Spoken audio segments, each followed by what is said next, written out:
You're listening to The Scrimmage with Daniel Hargrove and Justin Domashevitz.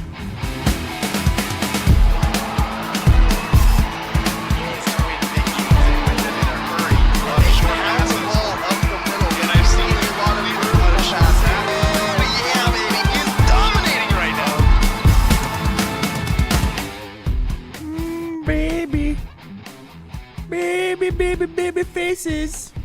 Have you ever watched our intro recently and just been like, who are those babies? You guys look really young in those. Oh, just Andrew and I? Yeah. I look like a different person without a beard. You guys both look like different people. Because even, like, my beard, I never let it get to the beardy ways of you guys. And Andrew's straight up just turned into like a mountain man. Yeah. He's like, I live in Matlock now. Except he trimmed it when he had to go to church one day. He did? Yeah. I did not know this. Yeah. He groomed it. Groomed. Yeah, he did. I didn't trim it shorter. I just groomed. So you it's like really just got the tree branches out of it? Trimming the strays. Trimming the strays, combing. It's more like hedge oiling. Not like, trimming trees. Just like when you have bushes and you want to trim them so that there's not a bunch of like random leaves sticking out. So that they like are in the shape of a giraffe? Yeah, sometimes you just got to trim the bush. To look like a giraffe. Yeah. We've got a great show for you today. Yeah. Daniel doesn't know what's happening but it's going to be great. First of all, I'd like to thank our sponsors, Spivey Realty Group and the Law Office of Jeffrey A. Domashevitz. I'm Daniel Hargrove. That's Justin Domashevitz, no relation. And our trusty producer, Andrew Gross. I did that in a weird order because I haven't done that for a while. Yeah. But you're listening to The Scrimmage. It's true. I'm falling asleep at the wheel here. Yeah. Well, I'm not jumping in the spots I usually jump in. No, you're not. I was just talking about trimming bushes. Yes. Very awkward and odd. The Super Bowl was last week, and so our episode last week was odd. Yeah. Yeah. It was. It was just me and you in front of a phone and again. And there wasn't Those get weird. Like the amount of local sports not like was our different. normal shows. And the type of local sports was different. We spent a lot of time talking about swim and dive. Yeah. Or dive and swim. Yeah, well, I think they always say swim and dive. Do they? Yeah. Andrew? Well, I think that's not being nice to the divers. Andrew? What? Swim and dive? Or dive and swim. No, it's swim and dive. I know, but why?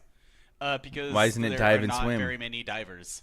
So we're just picking on the marginalized here. Nope, we're just listing it in order of importance, popularity. Sounds like divers minorities are getting divers squelched. Are oppressed. Divers are oppressed right now. Yeah. Just waiting for Daniel to hop on and talk about the impressed divers. My brother will be super excited to learn that he is now a part of a minority. Yes. What does that comment say? Rob says Beard Talk, starring Justin the Mountain Man. No, Justin. Justin and Mountain Man Andrew, featuring Wispy Daniel. Wispy! From here, I can't see very well. I thought it said Wimpy Daniel. No. My eyesight is not great. What I want to know is why Justin doesn't have a name. It's Mountain Man Andrew and Wispy Daniel, and Justin just gets off scot-free. He's trying to be nice. Like he's Scott. Nice to who? Yeah. Well, you got called Mountain Man. Yeah, like, that's kind of a cool. He's trying to be nice to me and mean to Daniel and just ignore you. Is Wispy? I feel like Wispy is a passive-aggressive way of saying your beard is lame. Yeah. Yeah. I don't think it's very passive-aggressive at all. Really? I think it's an aggressive way of saying my beard is lame. I think it's a passive-aggressive, like, artsy way of saying it. Well, I don't think it's passive-aggressive. It's not? Wispy is not a nice thing to call a beard. Okay. So being passive-aggressive, you'd have to find something that was like, I don't know. You don't know what Rob's into. Maybe he likes wispy beards.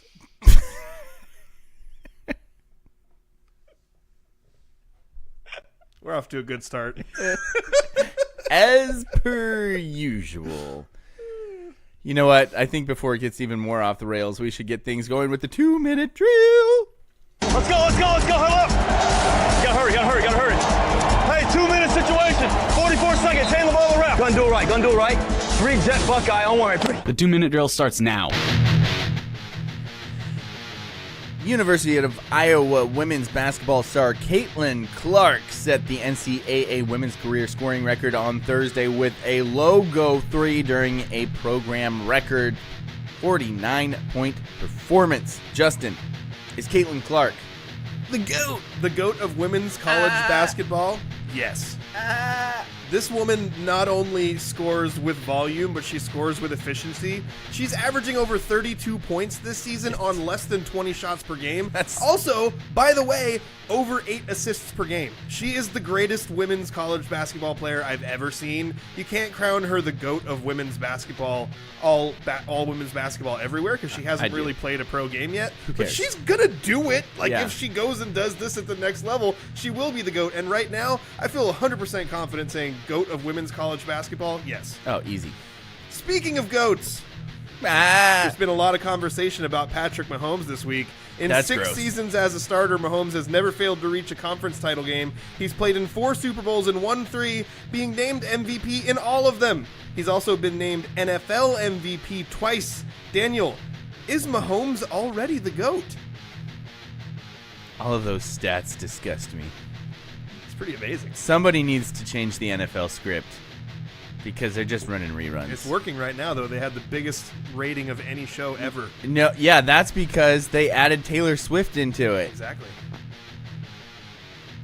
Don't like it. And Ice Spice. I'm not even gonna get to it. The Giannis and Dame-led Milwaukee Bucks entered the All-Star break losers of 7 of their last 10 games, including a 113-110 loss to Memphis on Thursday. After the game, head coach Doc Rivers said, "We had some guys here and some guys in Cabo." What? Like they were looking forward to the All-Star break already and forgot about the game they had to play. Oh, snap. Oh, Justin, should the Bucks be worried? Didn't I answer that? No. Okay. Worried? No, they're really good. Their 2 best players are awesome, and they have one of the ultimate role players as a 3rd guy in Chris Middleton. They're going to be fine. They're still in the 3rd spot in the Eastern Conference, but they should be embarrassed for losing to that Memphis team, which already a bad team is also depleted by injury, and 2 guys popped off for 27 points apiece who are averaging 8 and 11 this season. So yeah, they should be embarrassed for losing that game, but no, they'll be okay.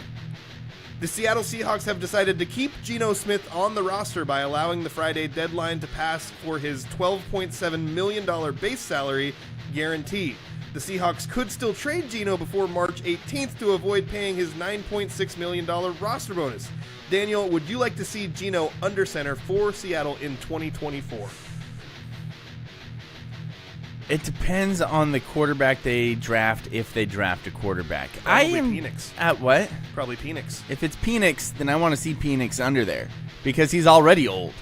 But if it's a young guy, then I'm okay with Geno being in there to start the first half of the season's games and maybe the whole first season's games like an Alex Smith. I am much more on the side of let the even highly drafted quarterback sit for a year because it shows to work out pretty well. I don't know, Patrick Mahomes. And Aaron Rodgers. Aaron and Tony Romo. Rodgers. Tony Romo. The list goes on and on. Tom really. Brady. Tom Brady. Tom Brady only achieved success because he sabotaged Drew Bledsoe's career. Yeah. Well-known fact. Exactly. Accurate. Yep. Go Cougs. And Alex Smith got sabotaged by Patrick Mahomes. Kind of. I don't know. Yeah. Maybe. Maybe. Possibly. Well, is there anything else you wanted to expand on in there? I don't...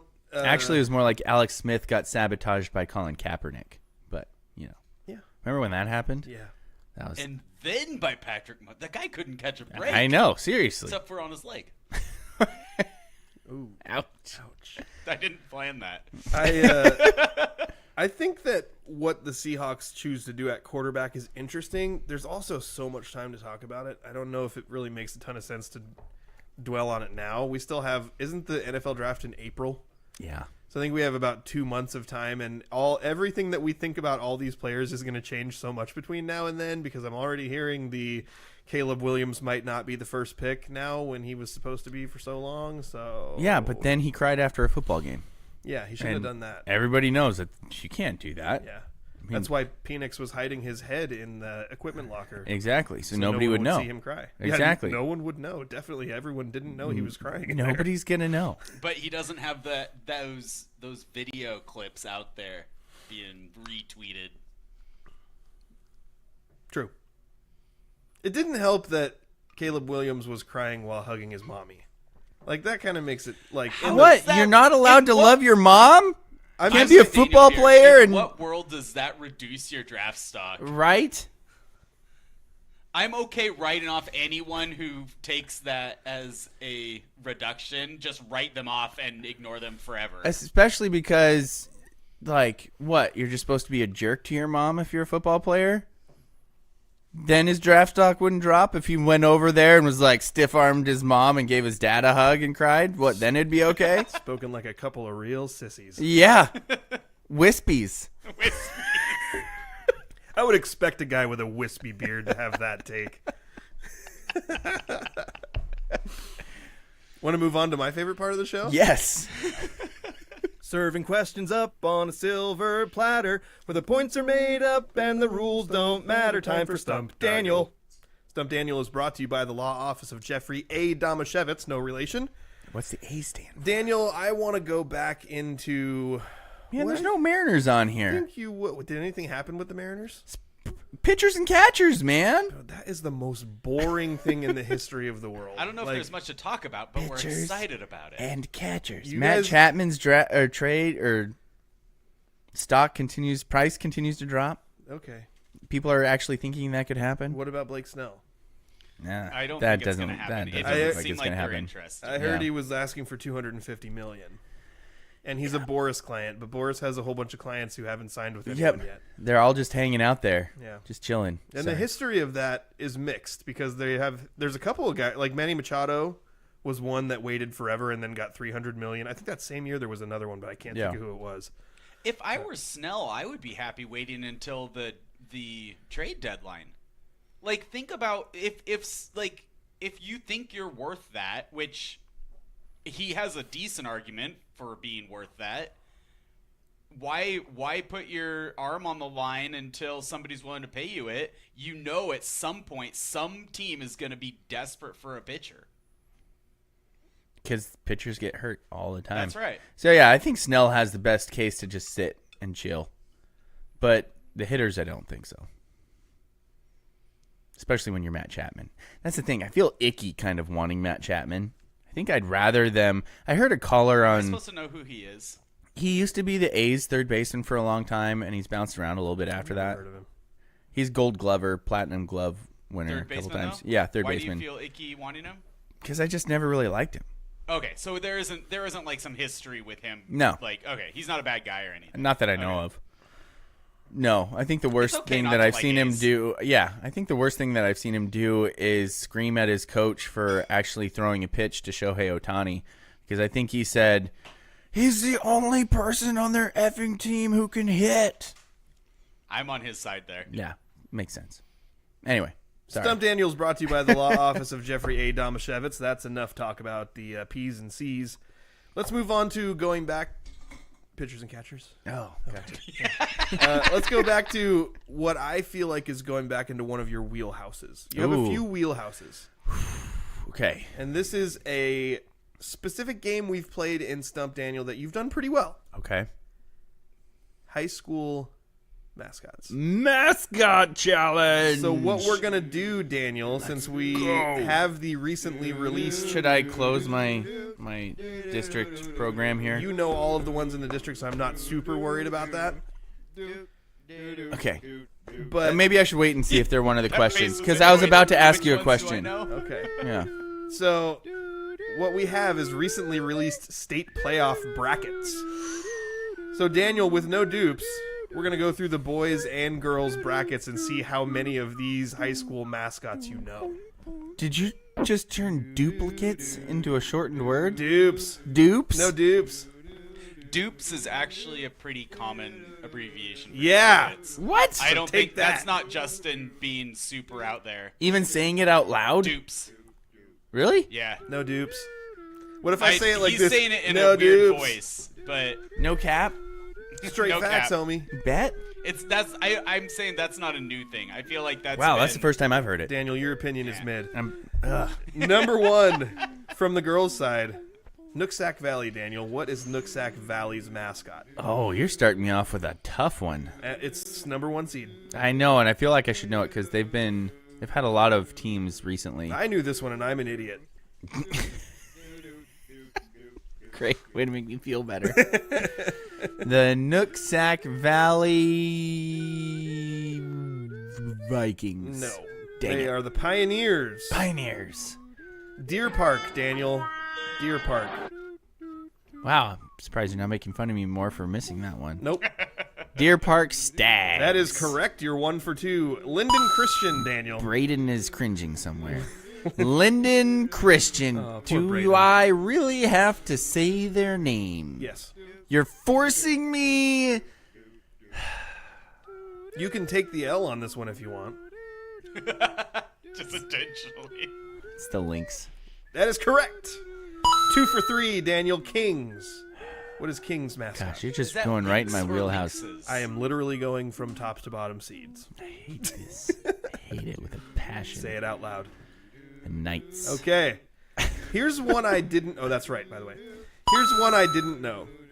And also not entirely sure if I'm pronouncing this right. Okay. Wapato. Wapato. What is Wapato's mascot? Wapato? Oh, come on. Wapato. Oh, I should know this one. Why should you know this one? Because I see him at state all the time. Okay.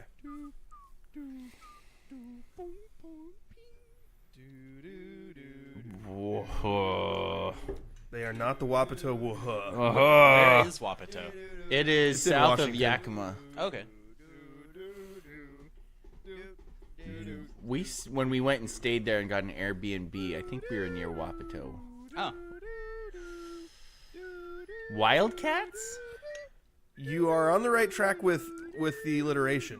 Ah. But they're actually the Wolves. Oh, The wolves. Wapato Okay. Wolves. So Way you got off. 2 wrong now.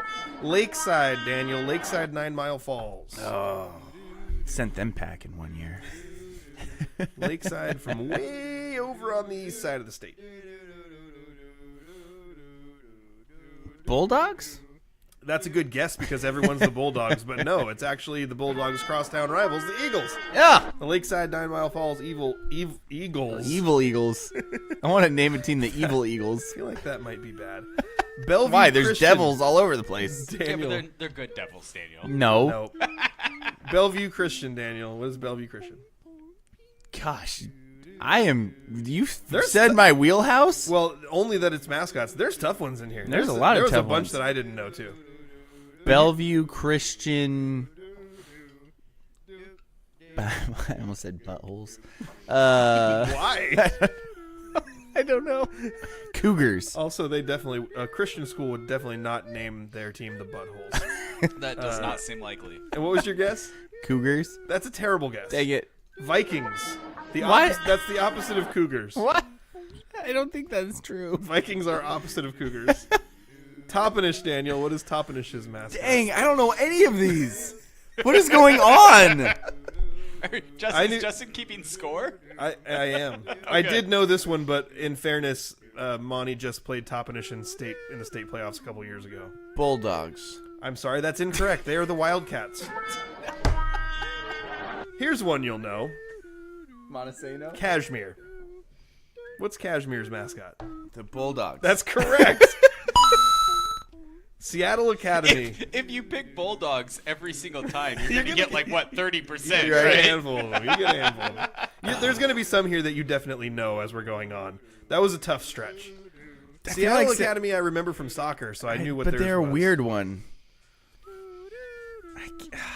It's kind of a wispy mascot. It is. It's definitely a wispy Yeah. mascot. I want to say it's like the Cardinals. That's correct. It is the Cardinals. Very nice. Let's go. That is not Montesano. as wispy as the Cardinal. That's true. Daniel Montesano. What is their mascot? The Bullpups. Well, that's the junior high. What about the high school? The Bulldogs. Got it. Seton Catholic, Daniel. Seton Catholic. What's their mascot? This is the one I was I was really? calling them the Seton Catholic Cougars. Okay.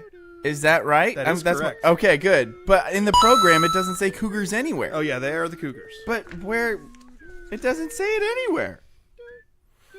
It Stop says, cheating, Daniel. and up here it says St. Elizabeth Oh. Ann Seton Yeah, they Catholic High School. Yeah. And it's got a bird on here. They have It's like a multiple- weird pigeon. They have multiple logos. Yeah. And then nowhere does it say Cougars. Yeah. They're the So I was Cougars. like, the Cougars, and then I was looking at their program going, I think they're the Cougars. They're the Seton Catholics. This, or maybe they're Seating Catholics. Eatonville, Daniel. What's Eatonville's mascot? Gross. No. Wow. The Cruisers. Cruisers. Something to do with trains. Is it? Uh, Wait, is it really?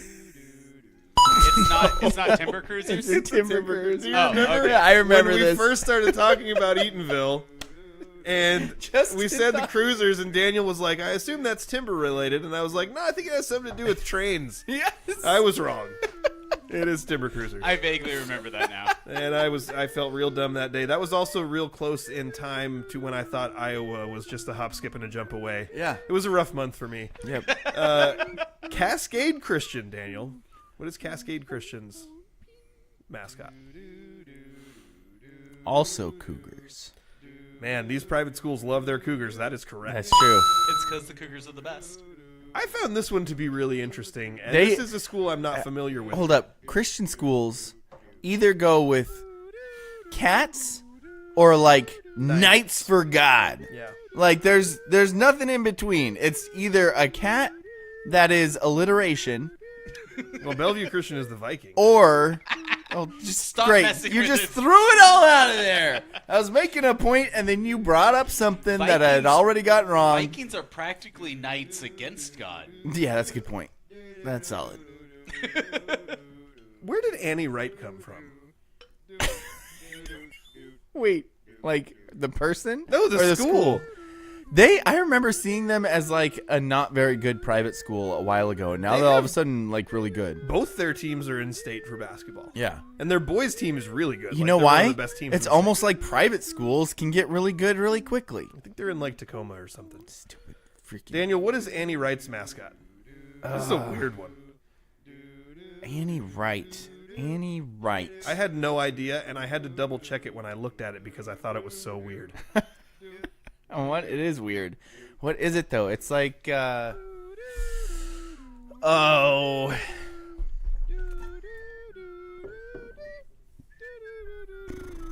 It's like the Friars or something like that. Gators. Gators. What? That's even weirder. Yeah. What? We don't have Gators around here. Exactly. What Washington team is going with the Gators? I don't know. Get out of here, Annie. Cedar Park Christian, Daniel. Cats or Knights? Okay, we need to start another game. How many of the basketball state playoff teams are private schools? But also of Dang the it, private most schools. of them. Of the private schools so far, I've all never have heard of this been one. Cats or Knights except for Bellevue Christian. Yeah. So is this Cats or Knights? Wait. I Oh, knew because this one, Annie but- Wright's not a Christian school, is it? It's just a private school. Yeah, I think so. They don't have Christian or Catholic in the name, so. So, and Seattle Academy is also a private school, right? They are, but also They not a have to Christian private school. I don't know. Stinking private schools, man. They might be Christians. I don't know. Dear gracious. Who knows? Cedar Park Christian. Not sure I've ever heard of this one before. Monty played them in basketball this year. So I knew this one, but only because we played them in basketball this year. The Cedar Park Christian Cougar. Close. Dang it. Lions. Dang it. Different cat. So, Daniel, that's all 16 of the girls' teams. You got 1, 2, 3, 4, 5, 6, 7, 8, 9, 10 right. Hey, that's better than it felt. Pretty good. It felt worse You than had that. a rough stretch in the middle where you missed 4 in a row. Yeah. Besides that, you did a good job. Now, with no dupes, we're going to go through the boys' ones. No dude. Zilla. Can Daniel. you list the dupes where they're listed, but then just be like, we already did that one. In I'm just theory, curious I could, about the but seeds. I don't have them on my list. But we'll go through the seeds later in the show. Okay, cool. Go. Okay. Zilla. Zilla. The Zilla Godzillas. I'm sorry. No, that's not That it. is I was incorrect. joking. The correct answer is... Hey, it's the leopards. You didn't think I knew that one? No, I wasn't going to give you two guesses, but since you got it Justin- out before what?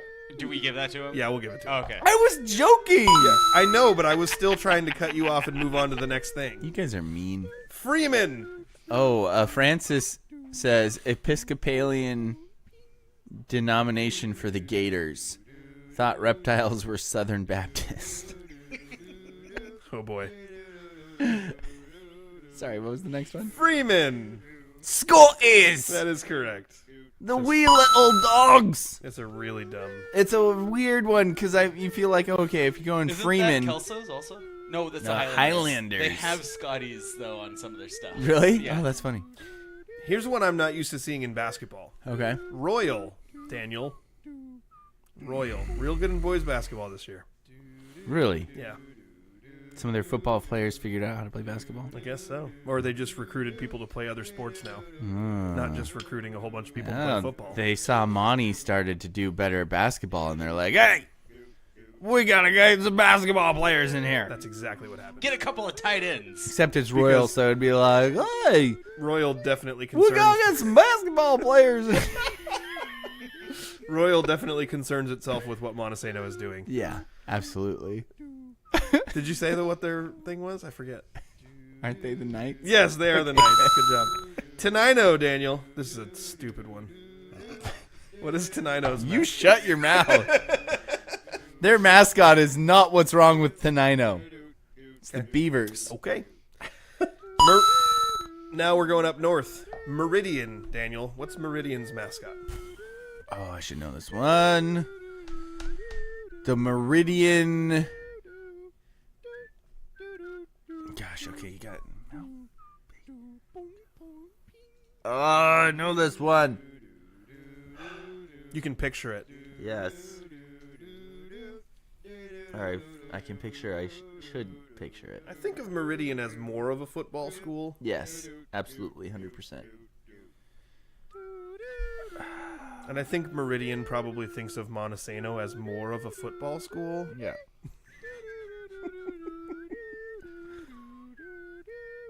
What's the three teams up there? It's Meridian, Mount Baker, and Are they with Nooksack Valley? Nooksack Valley's also up there. But the three teams that I was thinking that it seems like Monty would play in the playoffs, or Hoquiam, was Meridian, Mount Baker, and one other team that was Mount Vernon. No, they're a bigger school. I can't think of who it is. Okay, Meridian. For some reason, I'm feeling Knights. I'm Again. sorry, that's incorrect. What are they? Terrible guess. They're the Trojans. Trojans. Bad job by you. Kind of a knight. Riverside, Daniel. We only Knights. have 3 left, and you're just struggling badly now. You got one in a row wrong. Riverside. Yeah. Sent them packing one year.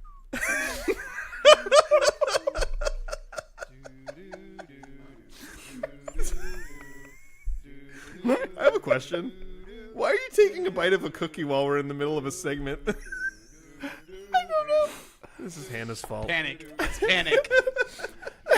So I could make that really, really douchey comment. right Okay. there. Well, you don't need a cookie to do that. You prove that all the time. Riverside, Daniel. Oh man. Bulldogs. Oh, that's a terrible guess. I'm sorry. It's actually the opposite of a bulldog.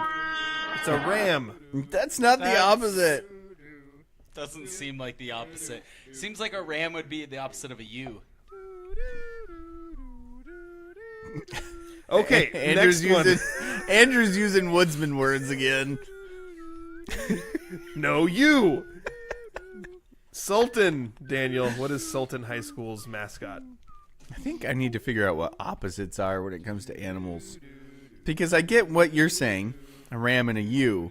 Well, But you- the opposite of a ram, is that just the female version of the same species? Yeah, because it's a male. The opposite of a male of a species would be the female of the species. This is But an what, interesting is the point. ram just the male? Yes. Okay, so what's the actual animal? It would depend. Sheep, goat, but they're both going to be rams, I think. Okay, so what's the I think opposite of a mine goat? is, So what's the opposite of a goat? Terrible. Like, didn't even make it. Well done. You would think that like a shark is the opposite of a bear, but they're actually nature's best friends. So, like, there's a lot of wiggle room here in what the opposites are. Sultan. Which only makes me think of Aladdin. Yes, absolutely. So they got to be the genies, right?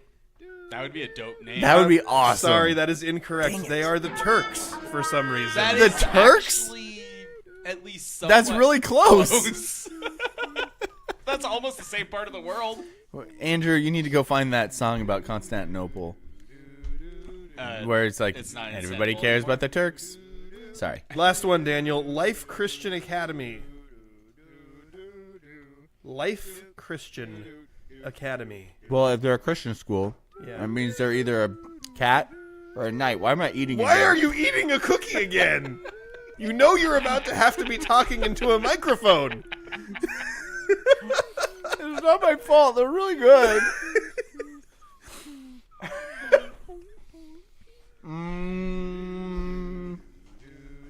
Life Christian Academy. Yeah. The Knights. I'm sorry, that is incorrect. Terrible guess, and you have tied your longest losing streak with 4 in a row wrong. They're actually the Eagles. So Breaking the trend. bad job by you. First time they're not a big cat or a knight. Accurate. Okay. Anyway, that will The conclude Knights this of the edition Sky. of Stump Daniel. I think we can all agree you did a terrible job and you lose. Terrible. Horrible. Real bad. Absolutely just horrible. Horror bad. Yeah. So we have a lot of really good local sports stuff to talk about. We got a roundup with wrestling and basketball. We've got swimming and a goals update. We're going to talk about the basketball games that we attended and covered this week, Daniel, and then we will have the difficult task of naming a Spivey Athlete of the Week. But before we do that, let's take a quick commercial break. Do you want to take the commercial break Daniel doesn't need to read? Yes. Okay. we Good call. Do you have a legal situation and need someone on your side? Let the law office of Jeffrey A. Damashevitz be your advocate. If you've been the victim of medical malpractice, suffered a personal injury, or need representation with real estate law, small business law, or estate planning, let Jeff Damashevitz put his 29 years of experience to work for you. Call Jeff Damashevitz today at 360-612-3991 or visit damashevitzlaw.com. That's DAMASIEWICZLAW.com. Your daughter the other day, actually that was yesterday, I said your guys' name, and she went, oh, you know how to say our last name. Yeah. And then your wife further blew her mind. Her mom further blew her mind by saying he knows how to spell it too. was she like, I don't even know that. I'm pretty sure she knows how to spell it. Yeah, and She's shout pretty out smart. to ESN's Paul Beatty, because he also knows how to pronounce my last name after a few years of covering my son in multiple sports. Yeah. Which, I mean, I still know people who've known you way longer who have no idea how to say your last name. And you know what? Shout out Dave Hinchin, who says Damasaiwix. That's fine. And when people ask me, how do you pronounce your last name? I'm usually like, you know what? It's not worth it. Like, don't worry about it. Just say it however you want. And I'm always stunned everywhere we go how many people pronounce Bodwell wrong. That's a weird one to get wrong. It's people say Bodwell all the time. It's crazy. There's no E. There's no E. Yeah. Bodwell. The weirdest one is when they called it Bod Polar and Bode Gabe Polar. Bodewell. Yeah. that is Like pick a no, lane. wait, you're right. It was Bode Polar and Gabe Bodewell. Yeah. It's like you can't have them both say the same thing. Yeah, pick a lane, man. Yeah. I think Does the E people- mean something? Like I or totally no? get Bode. I get somebody saying Bode. I've mentioned this before. I don't. I would tell it to their parents. So I as would much say- as I love Bode. I mean Bodie. I would be tended to. I would tend to agree with you on that, except that almost everybody I've known named Bodie, that's how they spell it. Like you may see an occasional true. Bodie, It's but it's true. almost always Bode, and I've never known someone named Bode. Yeah, I don't get why that's. Although how I've they- been calling him Bode since he was like 7 years old. So Beast Bode. Beast Bode. Yeah, I don't get why it's spelled like that. It must be the Andrew, can you look up what's the country of origin for Bodie? It Bodie. looks like Dutch. Get these away German. from- Were you It looks already like doing Northern it? European. You were already Dutch, doing German, it? Yeah. Wow. Dutch, German, and Danish. I am all blown away have by that. Bodie. You're the man. That's amazing. That's like producing at its highest level. It is. That's like Now, darn near clairvoyant. I would say in Bodie's age range, there's a lot of Bodies who were probably named after that like famous like surfer guy or whatever. Skier. He Skier. was a skier. Yeah. Well, skiing is just surfing on snow. So I'm really into comparisons and opposites today. It's just a thing. I don't know why. Boy, it's hard to look at these cookies without Means eating messenger. Right? They're so darn eatable. one. Anyway, That's the problem. That's why I put them over there. we've got a lot of good local sports stuff to get into. Oh, are we going to yodel the local sports? No, we're No. not going to yodel the local sports. I got really excited for a second. I was that would be fun. all about it. All right, but we should probably get to it because then I'm sure we're going to have a lot to talk about afterwards. Yeah, let's do it. Let's get right after it. Montesano will be sending 2 basketball teams to the state Those. tournament after wins on Saturday. Starting with the girls, Monty took the District 4 title with a 41-36 win over Seton Catholic in Hoquiam. Great venue there, man, by the way. All 4 games there. There's tons of parking. The stadium's awesome. Great seating, great scoreboard. Really love going to games in Hoquiam. Jilly Dalen led the Bulldogs with 17 points while pulling down 8 rebounds and blocking 2 shots. Teander Olsen added 11 points, 10 boards, 3 steals, and 2 blocks, and Lex Stanfield chipped in 9 points. Josie Forster scored 3 crucial points late in the fourth quarter, 1 on a free throw and 2 more on a stick back off an offensive rebound in the game's final minute. That was awesome. Really iced it. After losing a semifinal game to eventual District 4 boys champion Seton Catholic Cougars, by the way, last Friday, Montesano needed 2 wins this week to earn a state tourney berth. The Bulldogs held off a furious late second half run to beat La Center. That was a weird game. 70-61 on Wednesday in Rochester. Thanks in large part to Tice Peterson's 32-point performance, which was ridiculous on 12 of 8 shooting, including 6 12 of 8? 12 of 18, sorry. 12 of 8 would be more impressive. Yeah. 12 of 18 shooting, including 6 for 8 from beyond the arc. Now you got me rattled. Peterson also pulled down 6 boards. Delon Chan added 15 points, and Gabe Bodwell managed 8 points, 10 boards, and 4 blocks, despite sitting much of the second quarter with foul trouble and fouling out early in the fourth frame. Elma also played on Wednesday in Rochester, coming away with a 43-41 win over Stevenson. The Eagles made up for an uncharacteristically rough offensive night by ramping up its defense. Kaysen Seberg led Elma with 13 points and 5 assists. Isaac McGaffey added a double-double with 12 points and 11 rebounds. The Eagles' win, along with Monty's win, set up a winner-to-state, loser-out East County Civil War rubber match on Saturday in Hoquiam. It was awesome. Montesano held a slim lead over Elma for much of the contest and came out on top 63-54 to punch their ticket to state. Delon Chan scored 20 points, including some crucial buckets in the fourth quarter. Bodwell added 17 points, and Peterson chipped in 15. Seberg led all scorers with 27, scoring half of his team's points in the losing effort, including 12 in the fourth quarter, while Elma was making a comeback in front of the, what some estimated as the 1,600 person crowd. Really? That's what somebody, yeah, Rick Seems high. Rick said that the capacity for the gym is, I think he said 2,100. And so he's like, I guess I would say there's probably around 1,600 people here. There's a lot of people. Seems high. Yeah. But I trust Rick. It would also be cool.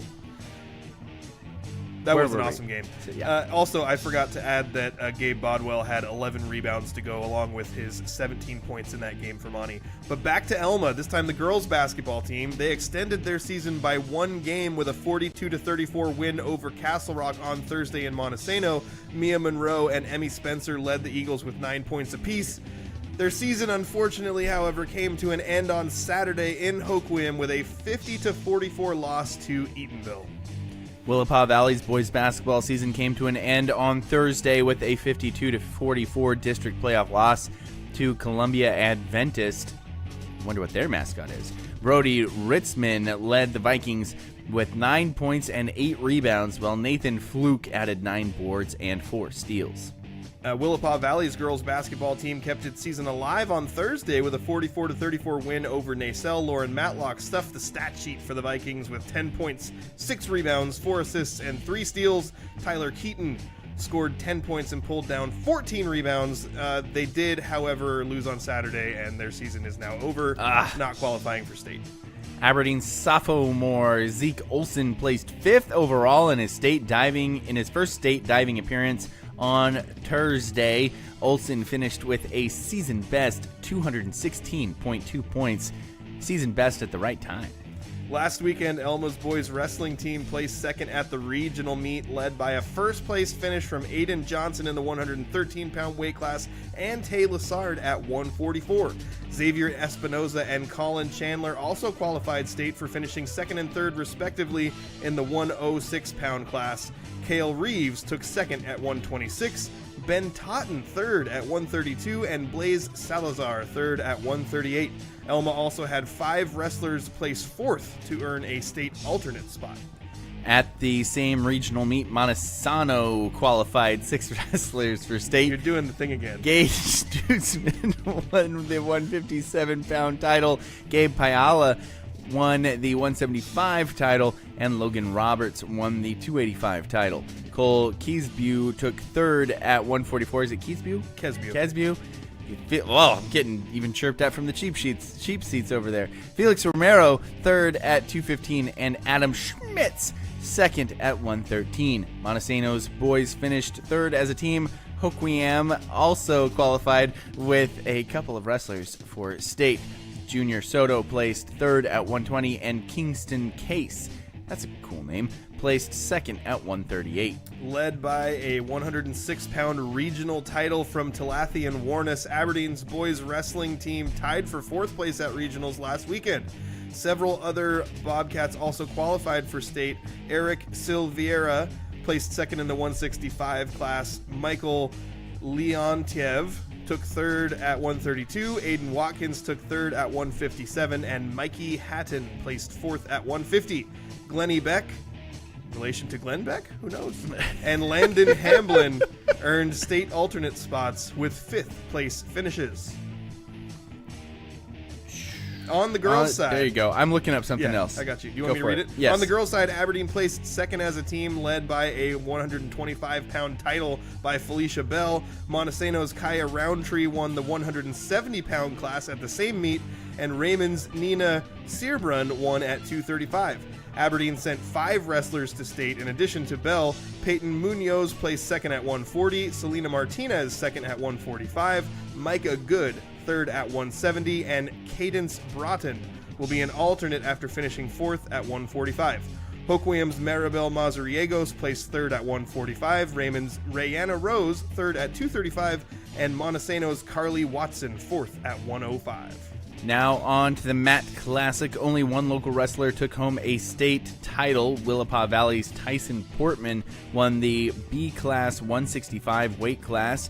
His teammate Cody Strozik took 6th in the 190 class. Also in the B's, Ocasta's Andrew Martin placed 5th at 144. Ocasta's Ronan Rutzer, that's another cool name, 6th at 138. And North Beach's Aiden Wallum 6th at 215. And sticking with the MAT Classic, that's the state meet for those who don't know, Elma's Xavier Espinosa took 2nd in the 1A 106 weight class. His teammates Aiden Johnson and Blaze Salazar placed 4th at 113 and 138 respectively. Montesano also had a pair of state placers in the 1A ranks. Logan Roberts claimed 5th in the 285 class, and Gabe Pahala 6th at 175. In 2A, Aberdeen's Talathi and Warnes took 3rd at 106, and Aiden Watkins 5th at 157. A few local wrestlers got on the podium at the 1B, 2B, 1A, 2A girls state wrestling meet. Wow, that's a lot of classifications there. Montesano's Kaya Roundtree placed 2nd in the 170 class. I was hoping she'd get that state title. Yeah. Such a crazy season for her. Aberdeen's Felicia Bell took third at 125, and Raymond's Nina Siribun fifth at 235.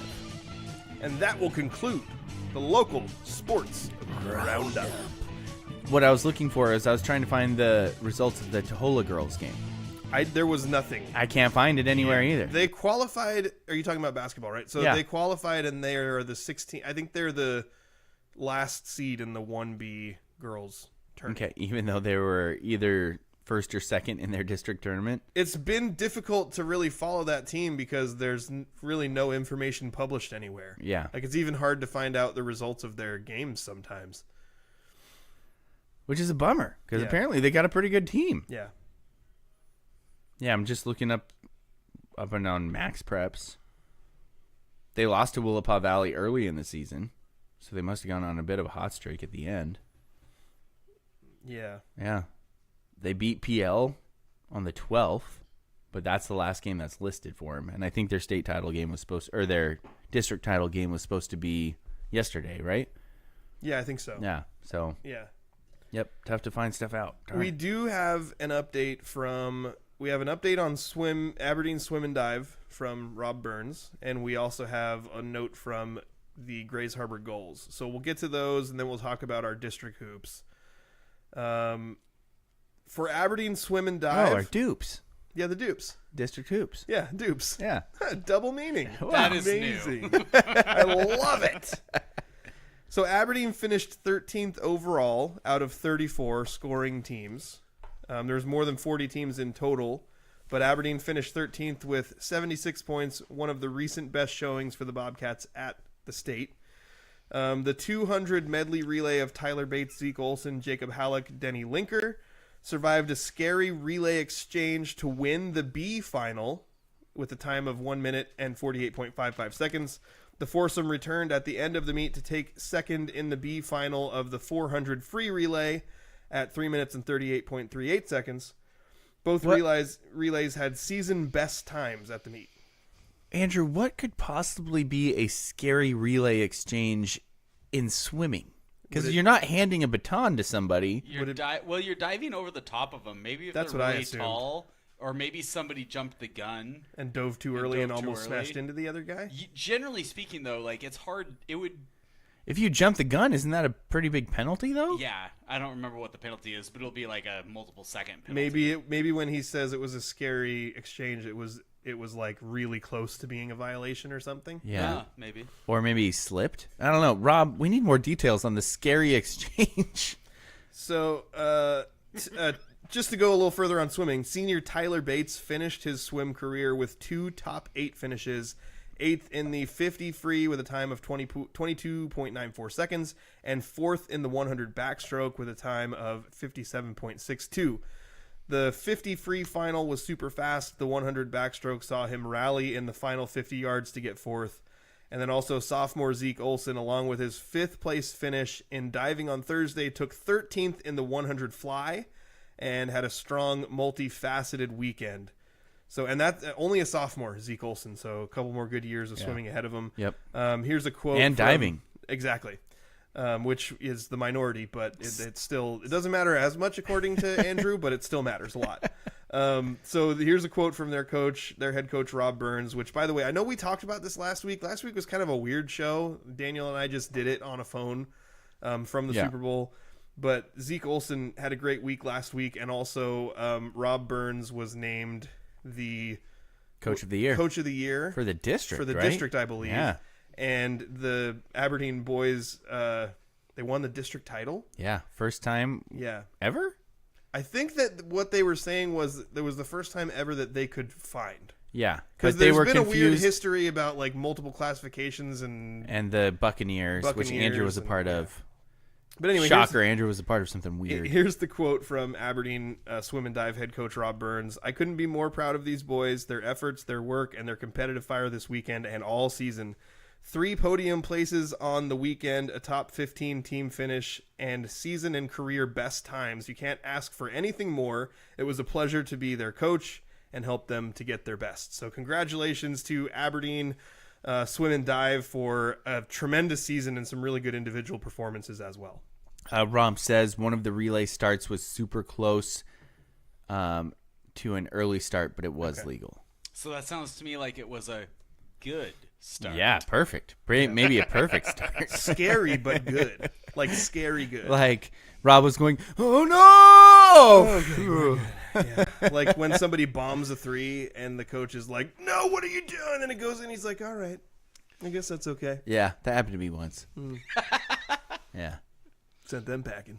Yeah, send them packing. I bombed a 3 and my coach was like, no, yes. We also got a goals update from Coach Eddie. Let's go. So for those who don't know, Grays Harbor Goals FC. I'm not sure if I got that one, so is you might have to read it. It's in our scrimmage page messages, but Oh, I only have the personal it's actually not messages. super long, so I'll just go ahead and read the whole Are you thing. sure? But yeah, Wait, Eddie said it's a short one? yeah. And I'm not being mean because I love all the details he gets, but normally it's like he should write some books because he's good at it. Yeah, it's true. Yeah. So here's the update from Eddie. It says Hannah Lassard from Goals Academy GO5 team is playing with her Surf Academy G10 team. And for those who are, if you haven't been paying attention, we've talked a lot about how these goals players have gone on and done things at a higher level. We've the boys 09 team, which is U15, I guess this year has been like Superhuman. progressed up to Premier and all this other stuff. They also have several players who are playing for this Surf Academy team. And on the girls' side, Hannah Lassard also playing for the Surf Academy team.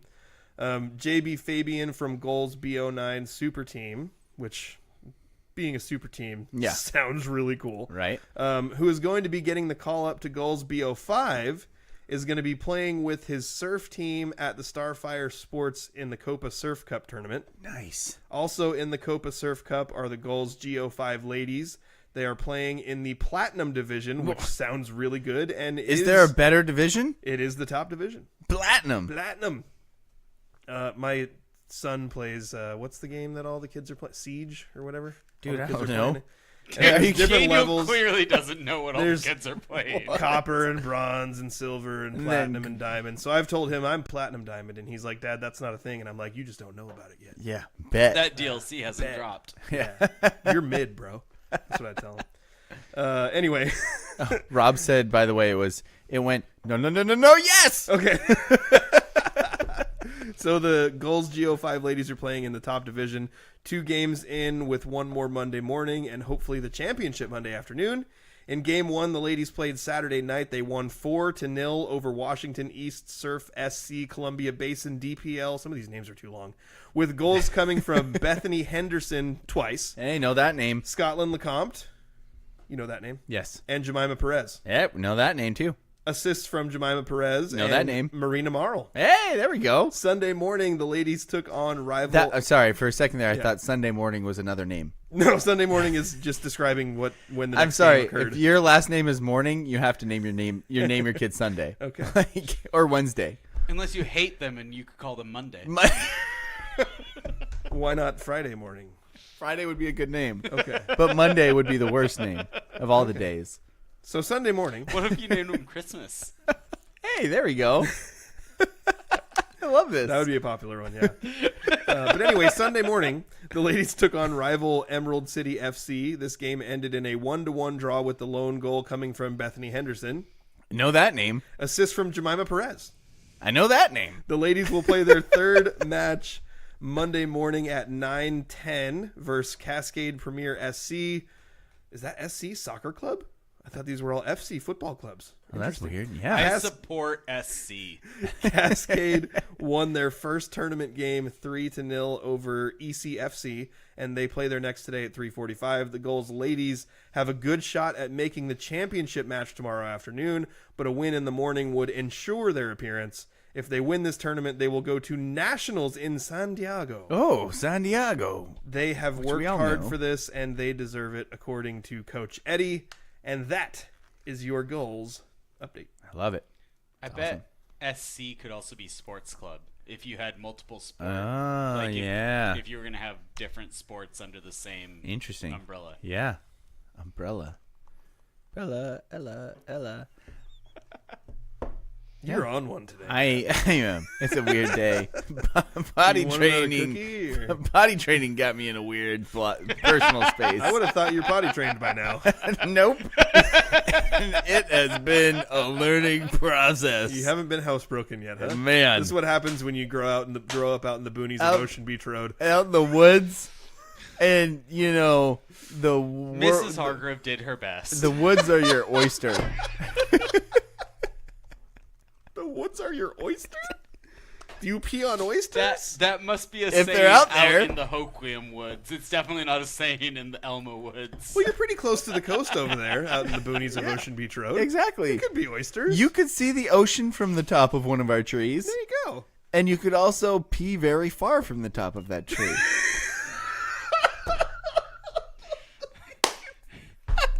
Did you have a target? Like, how did you... Were you aiming at something? You or don't were want you to. just... You don't want to bridle yourself with a target in nature, Justin. I was just saying, like, all of this... Okay, so let's stop here for a second.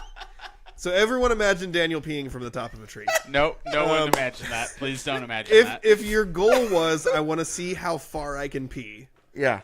you do it, you climb down the tree, you see where the pee landed. Then you need to make yourself a target so you can compete against yourself. It's just like swimming.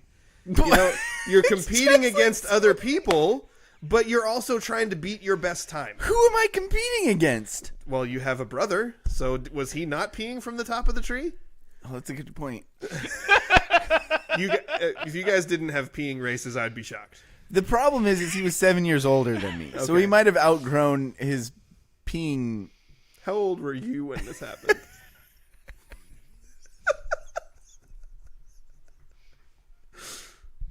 That was just last week. No comment. When was the last time you were out at your Turns out I visited my dad's house on Thursday. You can't climb to the top of trees Yeah, anymore. I was gonna say I did not climb to any trees though. I'm much too old to have my body work that well. That was a really fun sidetrack. That was, yes. Thank you for taking us down that road. You're welcome. I love when we start talking about things and I can see Hannah over your shoulder and she's just shaking her head. That's my favorite thing about this show. Yes. Okay. So anyway, district basketball. Dupes. Dupes. Which game do you want to start with? Let's start with the fact that the Evergreen 1A girls had a shot. Like, Elma had a shot to make it to state, too. Yeah. Like, they almost completed the upset over Eatonville, and that would have been awesome. Just from the end of the game and seeing her name throughout the year in these different updates that we've done and local sports roundups, Eliza Sibbett is a baller. Like, she goes hard. Mm-hmm. And her team needed some big shots at the end, and she provided them for them and was making big play after big play. And Elma ladies, if you're watching, I do not believe that was a charge. That should have been an and one bucket, and that would have made that game even more crazy down to the finish. But sadly, they fell. But I just wanted to say they played so hard in that game. Mm-hmm. Everybody left it all on the floor, and I was really bummed that was the final of how that went down. But, yeah, I just wanted to mention that because actually watching her play and how well she played at the end, I was just really impressed. Well, Eatonville's a pretty good team, Yeah. and Eatonville did beat Elma twice this season already. So you knew they were going to be the underdogs going into that game. So Yeah. I think showing the amount of fight they did, especially at certain times and late in the game when it started to look like it was about to get away from them, and then they would charge right back and make a run. Also found out later that Emmy Spencer went from playing that basketball game to driving straight to Tukwila and playing a soccer game. That's nuts. And then her mom posted a video of this amazing save that she made in that soccer game. And I was like, what? How do you have any... She left it all on the court. Yeah. She looked absolutely just gassed after that basketball game. And then you told me, oh, yeah, she's on her way to go play soccer. I was like, what? Yeah. How? Yeah. It's crazy. That's nuts. I mean, at least in soccer, she's just a goalie, so she doesn't have to like run all over the place. But still. Well, trying to stand there and be like alert and ready to move quickly after having played an entire exhausting basketball game for the end of your high school career. Yeah. Like that. and then sitting in a car for a few hours? Like, that's crazy I to would me. pull a muscle in just sitting in the car. I'm pulling a muscle in my mind just thinking about This it. is the worst. Yeah. Pulled a mind muscle. Anyway. Then the next game, Tenino lost to Seton Catholic. Okay, anyway, the next game we should talk about. I just want to cover all 4 of the games. Yeah. There we did the first 2. So now the Monty games. Yeah, let's go. Okay, so you want to do girls first, or Yeah. you want to talk about boys? Because when we talk about the boys, we got to rewind to Wednesday. Right. Let's talk about the girls game. Okay.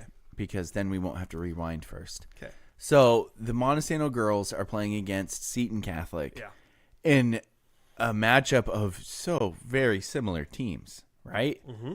They were both dominant in their leagues, and yet when it comes to dominant teams, when they played other really good teams, they struggled. And so it was like, okay, where is this district matchup going to end up? And it ended up being an awesome game. Yeah. Again, with 2 teams that were pretty darn evenly matched and went right down to the wire, and the Bulldogs showed their mettle and played some good ball down the stretch. And in games like that, sometimes you need somebody who least expect to come up with buckets at the end of the game. And Josie Forster ended up being the person to nail the coffin into the, or nail the dagger. Nail the coffin into the dagger, man. Hammer the nail into the coffin. There it is. Yeah, dagger that coffin. Dagger the coffin Whoa. in the face. And she did. It was awesome. It was so good. Yeah. So it was a fun game to watch, though, and I think that now they enter in. Are we talking about seed? Can we talk about seedings now? Sure, at yeah. all? Yeah. So after that game, they get the win. The seedings come out. They're the 11 seed. They are the 11 seed. So they will be taking on the 13 seed. They're taking on the 14 seed. Okay. Cascade Christian. Time and date TBD, but it's going to be either Friday or Saturday. We think Tumwater. I would be somewhere in the ballpark. Personally, I would be shocked if both games are not Saturday at Tumwater. That would be awesome because Yeah. then I can go to both. Yes, same here. If one of the games is, or if the games are on Friday, it's going to be hard for me. Yeah. Saturday would be awesome. I mean, it does depend on potty training, but I'm hoping to go to both of them. Well, you need to get your crap together and learn how to go in a toilet, and then you can go to the games. Gosh, but And there's if not, no woods you know around what? there. There's woods. Like is there on woods the- around there? On the highway, on the way out there, just climb up a tree, pee off the feel top like- of the tree. Okay. I feel like adding woods to the equation would make potty training a lot harder. I think it'd be easier. It's more freeing. Anyway, so they're going to be the 11 seed moving forward. Yeah. I think that that's a winnable game for them. Oh, absolutely. So they are going to be – they have a good shot to make it to Yakima. Yeah. And once you get to Yakima, anything goes, although it should be more of anything goes, but everybody knows my opinion about the current state basketball tournament and how garbage it is. They will still have to win another game that will be Yeah. loser out once they get there. And that would be against either Lakeside 9 Mile Falls or Linden Christian, which are the 3 and the 6 seed. I was about to say sent them packing, and then you said the other name, and I was We've never sent them packing. No, I got brutally demolished by them once. Yeah. And then they were probably really nice about it. Anyway, probably. So for the Monty girls, and just in case, I feel like I've explained this a billion times over the last several days, but dude, me here too. is how the state playoffs work.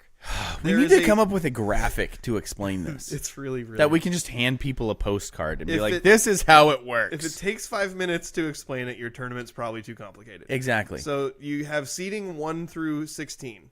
The top 8 seeds Yes. play against each other, 1 versus 8, 2 versus 7, and so on and so forth. Yeah. The winners of those games go directly to the double elimination round of the state tournament. Which I believe starts on Thursday. Yes. The 9 through 16 play against each other.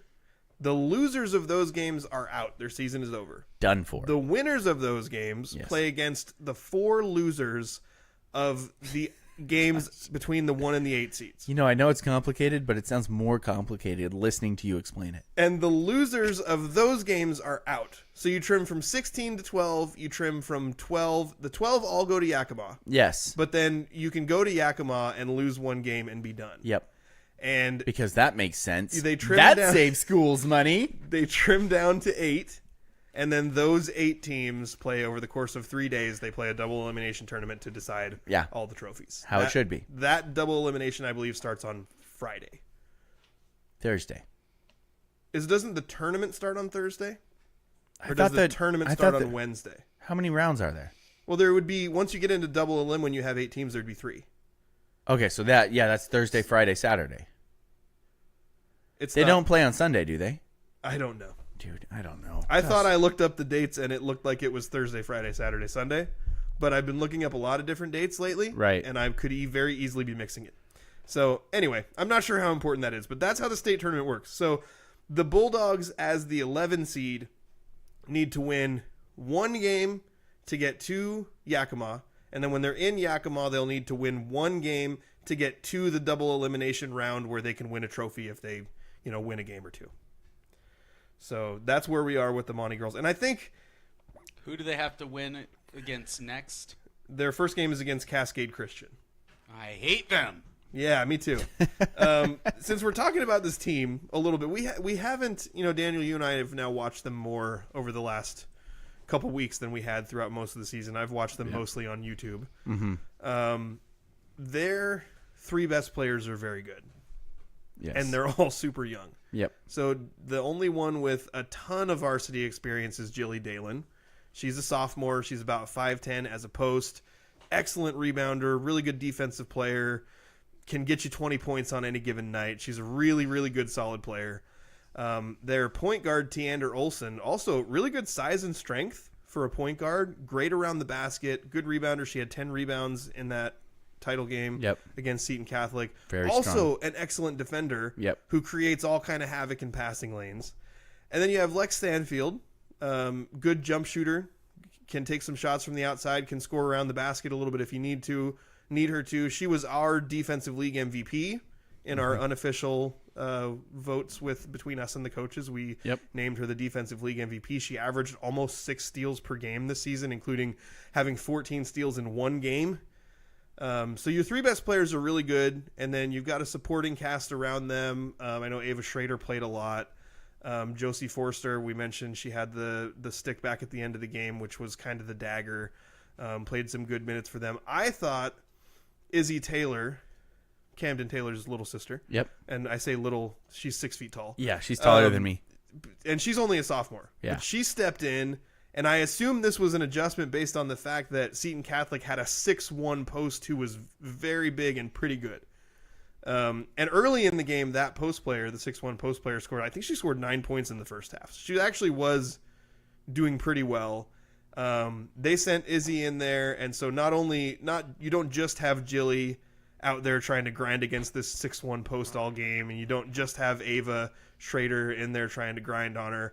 But at 6 feet tall, I thought that Izzy Taylor getting in there, just being really physical with her, I felt that made a difference, because this 6'1" girl who's probably used to just trucking over everybody through all of league play for Seton Catholic, all of a sudden was faced with height and size and strength from 3 different players. So you had your post, which I don't know if Jilly Dalen ever left the game. I think she played the whole game. Probably. And I think Tiander and... Nope, she did have to leave. Her and Tiander had to leave the game on the same inbounds play bleeding. because Tiander got scratched on her wrist, and then some of the blood got onto Jilly, and so they both had to come out at once, and I was like, I've never seen both of them off the floor before at the same time. And it was only for like a minute, but still.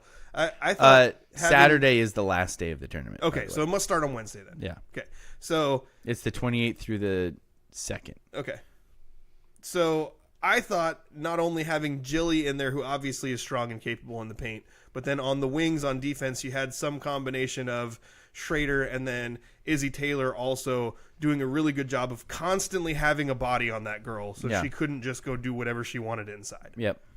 It was a lot of fun to watch defensively, but both teams had their strengths and weaknesses, and I felt like both the teams didn't have an answer offensively for the defensive pressure that the other team was giving them. So that's why it was a fairly low-scoring game. Right. Madison Lee, maybe the only girl I've seen be able to handle the pressure and a double team of Tiander Olsen and Lex Stanfield at the same time and be okay. That was impressive to me. Yeah. Yeah. That was the Seton Catholic point guard. Yeah. Good handles. Very good handles and calm. Because sometimes kids have good handles and they're like, I got to go. Yeah. And she was just like, no, just take my time. Yeah, I'll work around people. She had good handles. The post was good inside, and they had another player, number 12, whose name I don't remember, but Seton Jennings. Catholic. She was a good shooter. She knocked down 3 threes, I think. Yep, Remy Jennings. Yeah. She had 9 points, 3 triples. Yeah. Yeah. The boys' game, the one with the massive crowd, that was awesome. Can we? Are we good to transition now? We got to rewind to Wednesday. Oh, we got to rewind to Wednesday. Wednesday was bonkers. Yeah. I feel like it's partially my fault. Probably. Because But why? at some point in the first half, Montesano got up on a hot start. Yeah. Tice Peterson was red hot, white hot, just Couldn't miss. blazing. As we mentioned, he shot 12 for 18 in the game and 6 for 8 on threes. Just awesome. Yeah. At one point, you said, I'm so stressed out. And I made a comment making fun of you for how you were stressed out when you were up by 20. It was in the third quarter, I think. Yeah. Yeah. Or at the end of the first half. It was one of the two. Yeah. And move. it just went downhill from there. Yeah. And a large part of it felt like the officials were like, oh, well, we have a team that's losing by 20. We better make sure that we call every single foul that's against them. And all of a sudden, the game got really close in a hurry. Yeah. And it ended up being a 4-point game. Monty had a 24-point lead at one point, and then at the end of the game, it was a 4-point lead. And we were like, you were sweating bullets. Yeah. Rick, I keeping stats for us, told me yesterday that he was worried you were going to come unglued at the officials. I was so mad. He was like, I get having Justin broadcasting it all, but emotionally, that seems like a tough situation to put him in. I have broadcasted several of my son's games now in football and basketball. Yeah. And that was the most that I've ever said about the officials on air. Yeah. Because we try really hard, like as a general rule, let's not talk about the officials. Yeah. Right. And then You do. I just talk about them all the time. As an added Daniel just hates officials. Yeah. As an added thing to that, I would like to not blame the officials when things go poorly for the team I'm rooting for, like Right. for my son's team. Right. But there was so many instances throughout that game that I could not contain myself. I watched, and there was one play where my son Peyton had a layup attempt at the basket. He literally got hit in the face. Yeah. And there was no foul call. And I can prove that he got hit in the face because he has a bruise on his face where he got hit. Like it Sounds was like just, he's not getting enough iron. it was so, it got to a point where like, it's like playing Y ball. You ever play Yeah. Y basketball? No, never in my life. Not noon hoops. Yes, I played Y-ball. Kids Y ball. I started playing Y-ball when I was 5 years old, played until I was 10. God, jeez. You played Y ball. Yeah, I played Y-ball. At the YMCA. At the YMCA of Hoquiam and Grace Harbor. I don't No, believe not- you. Okay, so when you play Y ball, they literally had a rule that after a little while, if the lead is a certain point, when the ball goes out of bounds, it doesn't matter who touched it last. You just give it to whichever team's losing. Not when I was playing. It's the rule, and you know what? You learned Y-ball at a weird age. I played when it was like, you're losing by 20, you're going to learn to take it and then learn from it. And the thing you have to understand Daniel, about the are way you sure that was Y-ball or just what your dad told you? No, that's a good point. well the function of Y ball Yes. is that kids can play basketball regardless of their situation, regardless of their skill level, and everyone can feel good about doing it. Sure. So when you bring a team that's an actual basketball team and you join the YMCA league, it gets confusing, right? Right. So I didn't know you could do that. you can. What's the age group of this? This was like 5th and 6th grade. Oh, I didn't know they still had Y-ball. Okay, things have changed so much since I was a kid. So you don't know what you're talking about. Daniel, Well, you asked if I had played you need to Y-ball. start getting involved. Well, you 'cause said you Anchor's played. almost there. You said you played Y ball, but I still don't believe you. From 5 to 10. At the YMCA. And then 5th and 6th grade was school basketball because that's back when every elementary school in the area had their own basketball team for 5th and 6th grade. Y ball, Daniel. Yeah. Lincoln Elementary would play Central. Central would play Washington. And then at the end of the year, we'd have a tournament if you were in 6th grade against all the Aberdeen schools, McDermott too. would play Cosmopolis. That's pretty. Yeah. That's pretty cool. It was awesome. Yeah. But Anyway. now there's like one team for each grade level. Anyway, It's hard. I sidetracked that hard. Yeah, and you then did. I've completely, for no reason at all, except that I could tell it was annoying you, continued to question that you played Y-ball. You went after it. There's hard. no reason. No reason at all, except that I could tell it was bothering you. Yep. So I played Y-ball against Leonard, for Pete's sake. when my kids So I played ended up with all these cracked played- ribs. Daniel, Y-ball. Y-ball. Y-ball. Yeah. Because ball. As kids, it's Y-ball like because ball. you're not allowed to play help defense because you get called for it if you do a double team. Right. If the ball goes out of bounds, they give it to whoever's losing. They only call fouls or travels if the team is losing or winning, like whoever it benefits the winning team, because they're trying to make everything all even Stevens. You're trying to attract everyone to want to play.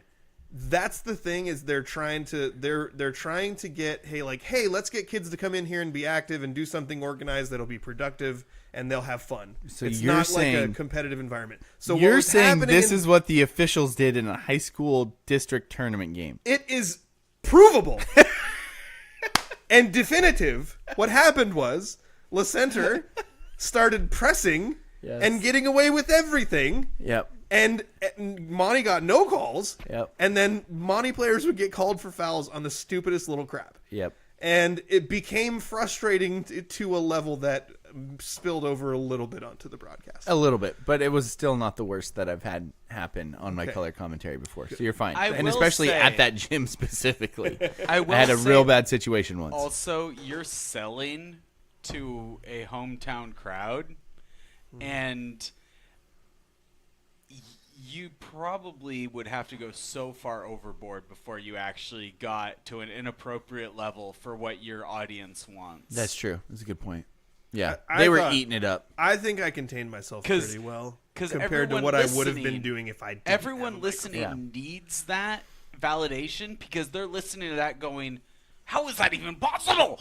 How is that possible? Yes. So anyway, despite the fact that the officials allowed La Center to get back into the game and almost complete a comeback, Monty, in large part due to Tice Peterson, DeLon Chan hitting free throws down the stretch, ice cold free throws down the stretch, and just in general, those guys being able to score a bucket when you needed a bucket. Yep. And obviously, Tice is just They phenomenal offensive game overall from beginning to end helped them get that victory. they were bucket getters Yeah. in that game when they needed it. Random sidetrack. Yeah. I know at the beginning of the year, we thought, maybe Tice isn't going to end up a bucket getter. But I think we at least need to reopen the conversation after that game. That game, and really, to be honest, the way that his offensive game has reemerged as the season went on, because I feel like people who listen every week get so sick of me talking about this team so in depth, but I just know them. But at the They beginning better of the get season, used to it. Give me 13 years, 14 years, and they're going to really hate whatever team anchor's playing on. I could do 10 minutes Aberdeen. I could do 10 minutes on every player. I could do 10 minutes on every player. But let Yeah. me start just with DeLon Chan, where he came into a team that was already assembled, had already been playing together, as a foreign exchange student from Hong Kong who had never played organized basketball until this fall when he was in America. He'd only played 3-on-3. He'd never played 5-on-5. His coach told us that he had to teach him where to line up on a free throw. Yeah. That's Not because he's dumb. awesome. DeLon's Yeah. really smart. He learned all this stuff really fast. He's just never done it before. He's super smart. So Yeah.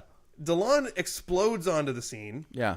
and immediately is scoring 20, 25, 27. He's scoring 21. I think it was during the 9-game win streak at the beginning of the year. I think he was scoring 23 points per game. Yeah.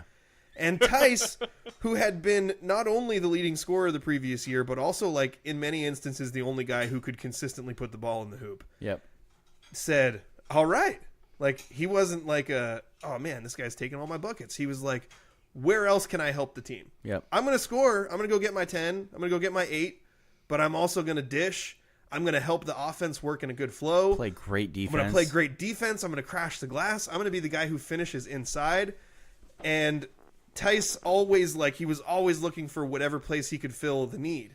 And as the season has gone on, tons of other guys have stepped up to score. Camden Taylor had a couple of great games. Jackson Wilson had a great game. We've seen Peyton have a couple games in like the 9 to 11 scoring range. Yeah. So there's been different guys to step up, but over like the last maybe 10 or 12 games, you've seen Tice like regain that I get buckets mentality. Absolutely. You've seen confidence in his jumper. Yeah. And I'm not saying he's perfect every game or great every game, but he's been consistently good.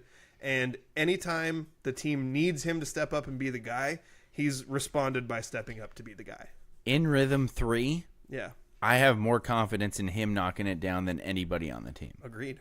And I love DeLon, and I love his game. But in Rhythm 3, I'm still like, oh, Tice is shooting that. I'm expecting it to go in. Yeah. There's a lot of games I broadcast where I'm not expecting whoever shoots it, no matter how good the look is, no matter how good the form is, I'm like, yeah, but it's not going in.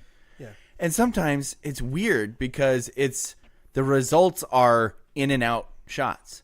Right. And that's the slim margin of error it is between a good shooter and an shooter. Right. I was an shooter. My form looked great. When I was in rhythm, everything looked great, except for the ball didn't go through the dang hoop. But it might go mostly in a lot of the time. Exactly. You should get 1 point for that. It's crazy. Yeah. But in rhythm, three-pointer, I'm thinking Tice has got it.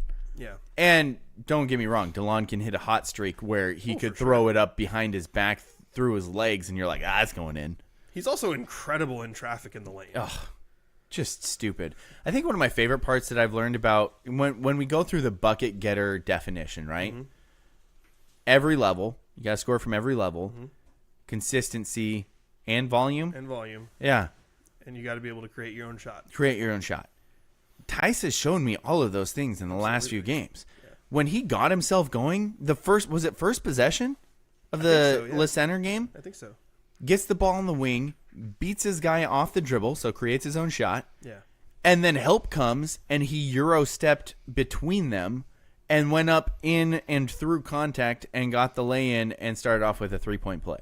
Yeah. I mean, that is what I love so much about his game, is he can score, and much like DeLon, from every level, because they both can score in so many different ways, but his strength and how he can attack the bucket aggressively is just super impressive to me. And I think Tice has always been a great finisher around the basket. I mean, he's been playing varsity since he was a freshman. Yeah. And that's the one thing that I felt like, his jump shot in previous years would come and go. But the one thing you could always count on is if that he had the ball around the basket, he was going to finish. Right. And he's kept that, but also added bulk to his body to where he's so much better at getting the defender in a bad position and shielding him and going up and get the shot that he needs. He's also added different moves inside. I know we say this all the time, the way Tice and DeLon have so many different ways that they can score. Yeah. So I feel like both of those guys really, like I don't know what the official rule book would say about someone who plays somewhere for only 1 year. Yeah. But both of those guys demonstrate the traits of a bucket getter. Absolutely. Absolutely. We'll have to circle back to that. We'll circle back to that discussion at some point. Going then to the Elma game, the game above all games. I mean, the only way it'd be better, and I don't think it would be better. It'd be different if there was a district title game. Yeah. But they would both be going to state. Yeah, I think it would have actually lost a little bit of steam. It would have lost some of the stakes. Yeah. And as Andrew knows, you got to have stakes. Yeah. I like steaks. And so this was Elma versus Monty in Hoquiam. Yeah. Which just kind of added another little weird, cool twist to it. And it's a rubber match. Rubber match. Winner to state. Loser goes home. It was awesome. Both teams are senior driven. The only way it could have been a better environment is if it was Hoquiam versus Aberdeen. I'm just kidding. Assuming they were in the same league and classification. Exactly. But yes. yeah, I totally get what you're saying. Yeah, that's like, this was so awesome that this is how it boiled down. And the crowd was great. Yeah. Also, you had Elma girls playing before. You had Monty girls playing after. Yeah. So crowds were either staying late or getting there early. It was an awesome game to witness. And as advertised, was back and forth with runs and streaks and everything. At one point, Monty took their biggest lead. It seemed like every time Monty took a lead or went on a streak, immediately then Elma would answer with a streak of their own. At one point, Monty went on after halftime. Let's put it this way. So Monty went on kind of a run into half. They were winning 20-14. Mm-hmm. After the break, Elma went on a 6-0 run, ties it up. Then Monty goes on a 7-0 run. Then Elma went on a 6-0 run, and it was 27-26. And then Monty goes on a 9-0 run not long after that, and they go up by 15. Yeah, that was with like 3 minutes left. Yeah. And then Elma then goes on a 9-0 run. Yeah. To cinch it right back up. It was just awesome basketball. I liked the Monty runs a lot, and I liked the Elma runs less. Particularly that fourth quarter Elma run of 9-0, where I felt like, gosh darn it, Kaysen Seberg was freaking amazing. Gosh, he was so good in that game. I was pretty public about the fact that when Elma beat Monty earlier this season in Monty, that Kaysen Seberg ruined my day. Yes. So the only thought going through my mind was, Kaysen Seberg is about to ruin my day again. I'm going to have another day this year ruined by Kaysen Seberg. He's really good. He's really good. Yeah. He ends up with 27 points. He had 13 at halftime. He was held to only 2 in the third quarter, and then he went off for 12 in the fourth and just had a monster performance to try and get Elma back into that game. And really, he was kind of playing like solo. Yeah. Because his big buddy, the guy who usually scores a lot of points with him, Traden Carter, was in foul trouble all night. Mm-hmm. And I felt like that was a huge part of that game. Is he got into foul trouble very early and then just continued when he came in, would pick up a foul pretty quickly and head right back to the bench. Yeah. He ended up in the fourth quarter was the only time he really got significant playing time. He came in with 6.5 minutes left, and he ended up fouling out with like 30 seconds left. Yeah. So in the fourth quarter, when they were making their push to try and close the gap, he was in for most of the game, and then he ended up fouling out again. And that might have made a big difference. I mean, I know at the beginning of the game, Traden, my son Peyton had drawn the assignment of guarding Traden. Yeah. And, a lot of guards throughout the league have had a tough day when Peyton's assignment was to guard them. Yeah. Traden went right at him. Yeah. Got to the free throw line, shot a step back jumper and knocked it down. And that was a nice bucket. I don't know how the game would have been different if that was one thing that could have changed and made things a little different. But I do know, and Traden is only a junior, so he'll be back next year. I don't know what Kaysen Seberg's post high school plans are, and he was an excellent soccer player as well. Right. But was he about 6'2", 6'3"? He's listed at 6'3". And he seems, I would say he's not somebody who seems taller or shorter than his. Yeah. I say he's probably about 6'3". 6'3", guard who can handle the ball, shoot from the outside. He's super springy. Yeah. Like when he goes up for a layup, he's above the rim. Yeah. I mean, he can play basketball at the next level if he wants to. I think so too. I don't know at what level, like whether it was, community college or Division III or where he would go. But that's a kid that if he decided he wanted to do it, he could do it. Yeah. He's a good player. I think he could probably play soccer at a higher level, though. I don't know. I haven't watched a lot of, admittedly, haven't watched a lot of boys soccer. Just thinking about his size and his speed and his quickness. Like, if he's as good as I've heard as a soccer player, he's probably got to be getting looks for soccer as well. But and then on the other side, you had, it was different runs. Gabe Bodwell, at one point, was the guy in this game for Monty. He starts out with 6 in the first quarter. I think it was the first 6 of the game. I think it was, yeah. And then he ends up with 9 in the first half after he knocks down a big 3.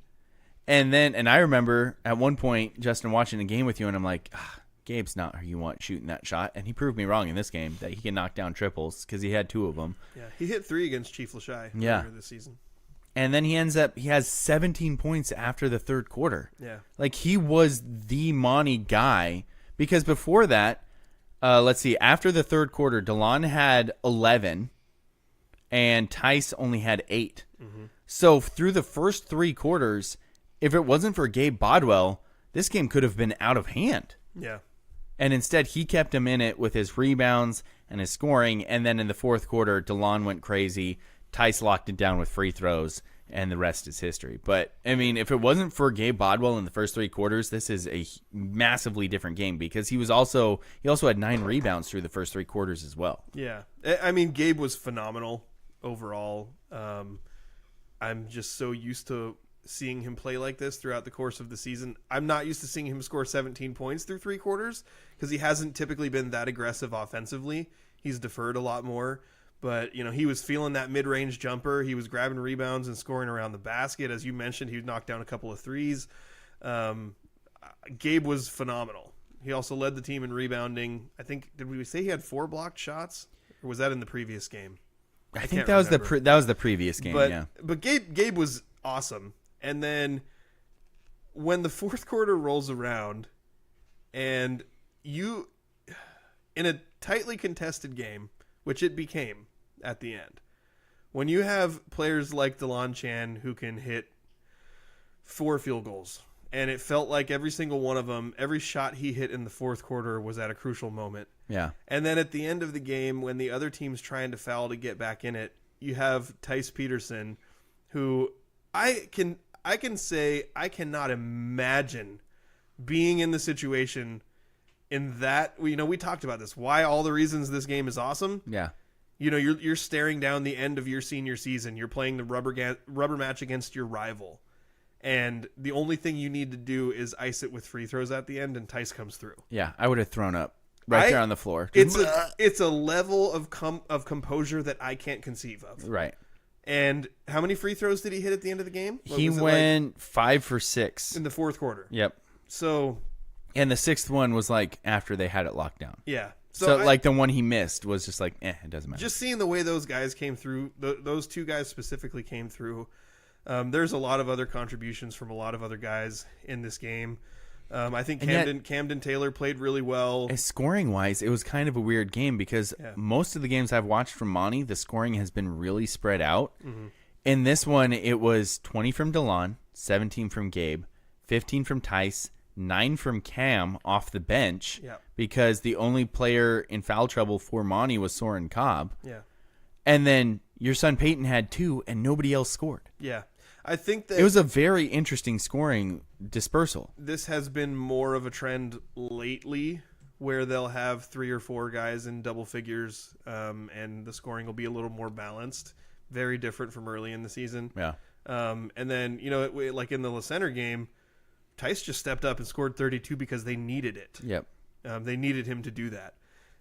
So, I mean, just amazing performances in moments that they needed it the most for the Bulldogs.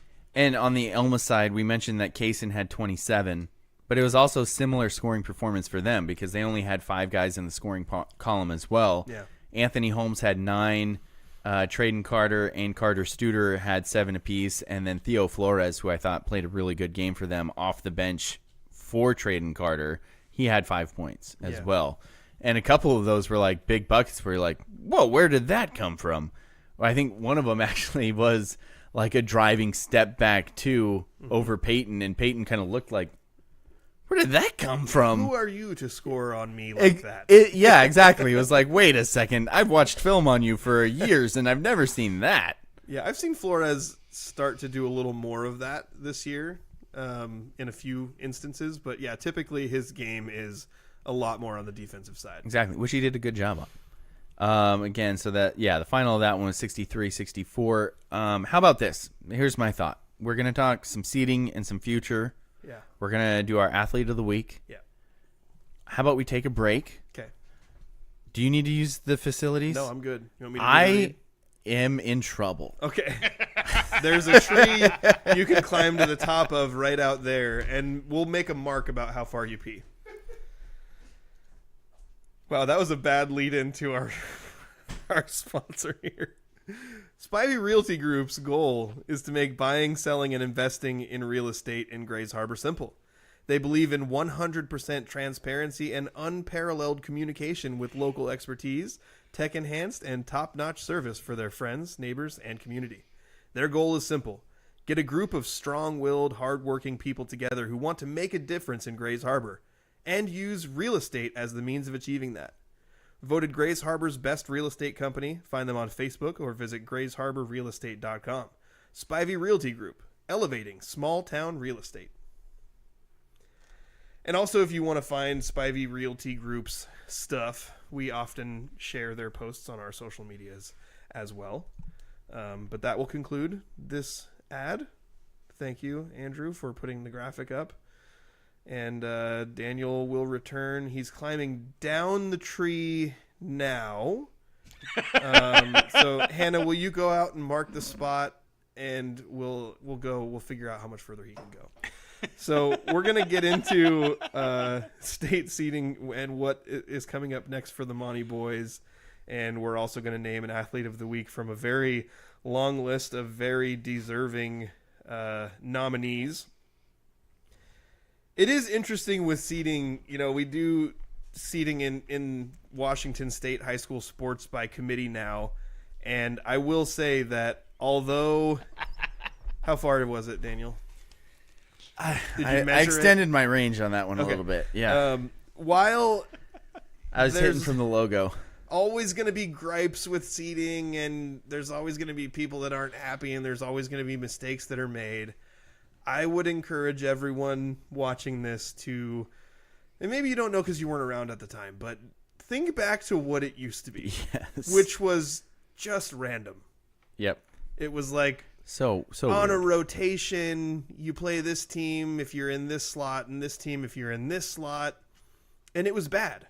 Yes. And we saw, many of our local teams lose because they could be the third best team in the state, but their regional game was against the best team in the state. Yes, we saw that happen. And we also saw other tournaments where that happened to other schools. Yeah. Like you're mentioning when the Montesano girls were ridiculous. Yes. And they lost to Linden Christian, who was more ridiculous, who had literally a girl who was 6'5", and then we were good, and we were all grumpy about it after the game, and then we were at Wendy's, and they were like, "Oh, we were so bummed out that we had to play you guys at this round. You guys were the best team we've played all year." And they were like the nicest people ever, and it just made it worse. Stinking Badgemas. You're right. It was a Badgema. I forgot about that. So nice. Oh my gosh. I wish they hadn't talked to us because at the moment you and I were like, so mad. This was the punctuation mark on a weeks-long journey with this team. And we had been covering them all season. We were so invested in what was happening, and they had lost, and we were mad. So upset. We were grumpy. We were barely speaking. We were just trying to sit down and eat our food, and then these very, very nice, kind people came over to try to be nice to us. And we were like, what is wrong with you? Go away, Badgemas. Stupid Badgemas. Why'd you have to be so nice?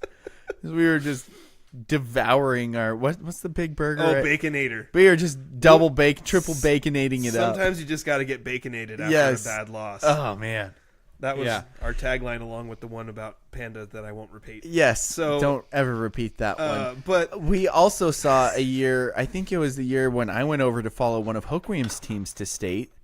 Is Linden Christian, Kings, and Zilla were highly regarded as easily the best three teams in the state. And Kings knocked out Linden Christian in the regional round. Like, Linden Christian didn't even make it to Yakima. Because that's what the rotation said needed to happen, Daniel. Exactly. Yeah. Just bizarre. So, while you may not be happy with the seating committee, and I understand. Yeah. Let's just try to keep in mind that this is way better than what we've had in the past. So much better. And also, I mean, the committee seating everything is way better. The regional round is still dumb. But the committee making the seeding is good. And it's much better. Yes. Like, again, we're going to have little gripes here and there with what happens. I know I have been talking a lot to people since Monty beat Elma. Wow, that feels like so long ago. It literally was yesterday. Yeah. So I'm just curious, where you're going first. Are you going boy side, girl side? Because I'm ready to pull up the schedule of. We already sort of talked about the girl side. Okay, so the girls are taking on Cascade Christian. I pulled up Cascade Christian's schedule. Okay. Early in the year, they needed overtime to beat Kingsway Christian. Kingsway Christian, were they in this District 4 tournament? They're in the Trico League, but they're in the Trico League. Which, unless you're Seton Catholic, does not bode well for how good you are. Yeah. And they need a double OT. Let's see. That's more than one OT. Yeah. Oh wait, no. Did I say double OT? You did. Now it's just one. Okay. And the final score of that with an extra period, 35-32. Okay. So I'm liking Monty's chances. Let's see, who else do they have they played that we know? Well, Bellevue Christian is also in the tournament, right? And they lost to them pretty big. Annie Wright, they lost to by 9. I don't know. I think maybe I'm putting too much stock into that one game, but this Cascade Christian game feels like a game that Montesano's girls can get the victory. Okay. So that's what I'm going to say with that. Sultan, that's the other team. Yeah. Know Let's nothing see. about Sultan, but in all the projections that I was looking at and predictions for what the seeding was going to be, they were always one of the bottom 2 or 3 teams. I think personally Monty's a little underseeded here, but I also get it because I think there's a little bit of historical bias because District 4 is not usually that strong, and I think this year District 4 is really good. So even the District 4 champion, Seton Catholics, only seeded 7, and Tenino right behind them at 8. I would think that those teams should have a shot to compete for a state trophy. And Monty, as a third-place team, but like pretty close to being on the same level, I would say Monty, Elma, La Center, those teams were all pretty close to the same level as the other two. Right. Being several spots behind them, I was kind of hoping Monty would end up in more like the 9 or 10 range, but them ending up at 12 is totally fine, and it still puts them in the quote-unquote host spot where you don't get to play a home game, but you get the advantage of the regional game being played closer to you. Right. So this is interesting, though, because you start to look at Sultan's schedule. Okay.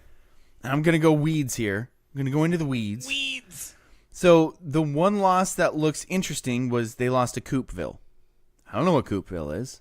So I go look at It's a Coopville. school. Coopville looks like a smaller school, Okay. but we know that some of those 2B schools can be really good. Yeah. We've seen it before. So Coopville lost to Toledo, fairly bad. They lost to Kittitas, which I'm pretty sure is a bigger school than Coopville. They lost to LeConner, who generally is really good. Nia Bay, which is generally really good. That's a 1B school, though. Yeah. But they played Chief Leschi, common opponent of a future opponent here with Montesano. They lost to Chief Leschi 61-42. How late into the season was that? That was January 27th. Okay, so it's complicated with Chief Lashai Okay. because when Monty played Chief Because Lashai, then they also then beat LeConner 2 times later in the season. and Chief Lashai is either the 6th or the 8th seed in the 2B state tournament. They're very good. Okay. There was a player who I don't know a ton about, but was injured when Monty played Chief Lashai, who then came back and played later in the season. Okay. So I think Chief Lashai may be better now than they were when Monty played them. All right, so going back to Sultan. They had 6 losses. Okay. Like I mentioned, they lost to Coopville very early in the season. Then they lost to Stellicum, 3A school, Okay. or 2A. They're right on the border there. And they only lost by 7 points. Then their losses are to Kings, which we know are good. Yep. And that was Kings by is the 9 seed, I believe. they lost by 11. Then they lost to Kings again by 18. Okay. Then they lost to Seattle Academy by 9. 5 seed. And then guess who their other loss is to? Kings again. So when you look at Sultan, No bad losses. no bad losses. Yeah. Like it's a bit surprising to see. Okay, this team could be really good, But for all we know. yeah. Because they've only lost to really good teams. And so I think, and that leads me to what I think is another thing that seeding committees take into consideration, which is signature wins. Right. So if you are, just to go back real quick to the Monty side, like And there's not they have that- a win against Seattle Academy earlier in the season. So, and well, that would be considered a signature win. They I beat think. them by 5 in December. So for Monty, your signature win is Tenino. Like Monty did beat Chief Lashai, and that's a big Yeah. one. They played against 2A state teams in R.A. Long and White River. lost both of those games, got crushed by R.A. Long first game of the year. White River was close and competitive. They ended up losing by around 10. Yeah. But, a loss to a good team doesn't really help you that much. But the signature win is Tenino. So if the committee looked at Tenino and they were like, well, you're an 8 seed, then your signature win's only against an 8 seed. That's kind of helps drive where you land. Sultan, I mentioned historical bias earlier because District 4 basketball is usually not good. And if it is good, then there's one good team. Yep. This year there was 5. Yeah. So, I don't know if maybe the rest of the state doesn't know how good District 4 was. What is Sultan? That's what I'm wondering, too. I've never heard of them. I've never heard of them. I had to look up on the map where it was. Talk about historical bias. I've never heard of this team before. Yeah. So, and they're, if anyone's wondering, northeast of Seattle, close to Monroe. Weird. 2 hours and 14 minutes from Monty, according to Google Maps. So and it's going to be interesting. Let's see if they have anything on their roster here on Max Preps. I looked this up earlier, and I don't think they have any heights listed. Let's see. They only have a few. Yeah. It's they have a 6'2", 6 foot, 6'2", 6'1", 6'1", and then a bunch of blanks. I did watch one highlight film of theirs earlier today, and it didn't appear that they had a big post. Okay. But I couldn't tell much else about them from it besides that. So I honestly don't know what to expect here. It's gonna be for the Bulldogs. This is crazy. It's a school that I didn't know existed really. Right. I might have heard of it before, but if I did, it didn't register. Yep. Absolutely. But we do know that if Monty wins, they will play the loser of the 4-5 game, which is between Freeman and Seattle Academy, as your opener when you get to Yakima. Yeah. But you got to get past Sultan first. But I do think, I feel that although I would have hoped for a 10 or 11 seed, I feel 12 is understandable from the standpoint that the committee was looking at things. And I think we're getting an autoplay ad in the background, Andrew.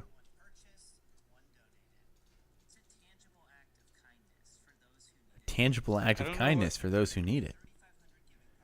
3,500 giving partners. Wow. Yeah, that's a lot of giving partners. Tangible act of kindness. The impact is real, Justin. Wow, the impact is... Eventually that ad will stop. So.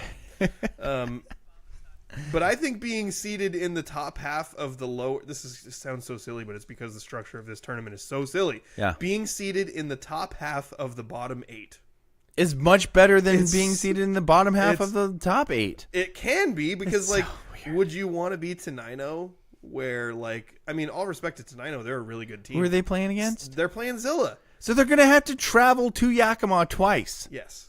And, again, I'm not going to sit here and shortchange Tenino. They're a really good team. Zilla's awesome. Yeah. Pretty sure they're undefeated. Multiple players being recruited to play college basketball.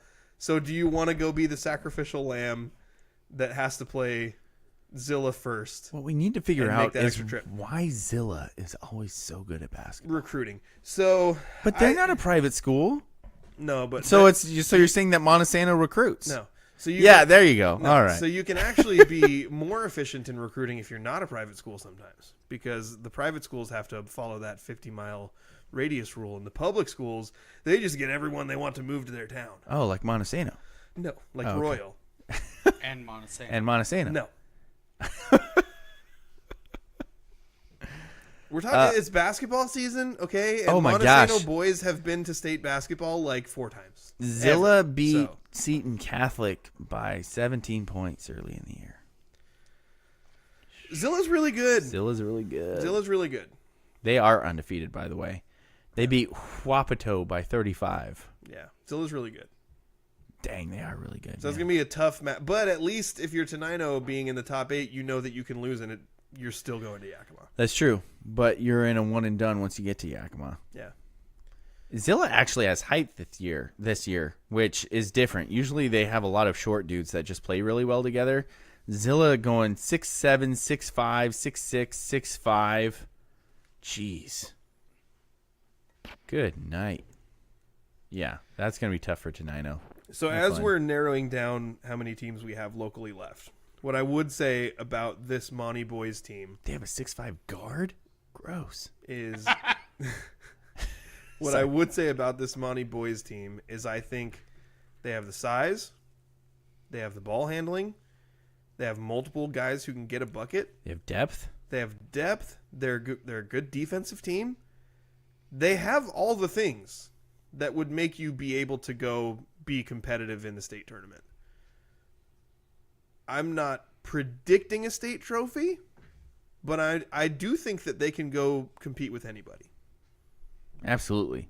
And one of the best dang coaches I've seen in basketball. Yeah, and if Tice Peterson gets hot, good luck, everyone. Yeah, for sure. All right, it's time to get to our athlete of the week, Justin. Yeah. Unless I need you, like, somebody better be texting you if we find out when and where those games are going to be, right?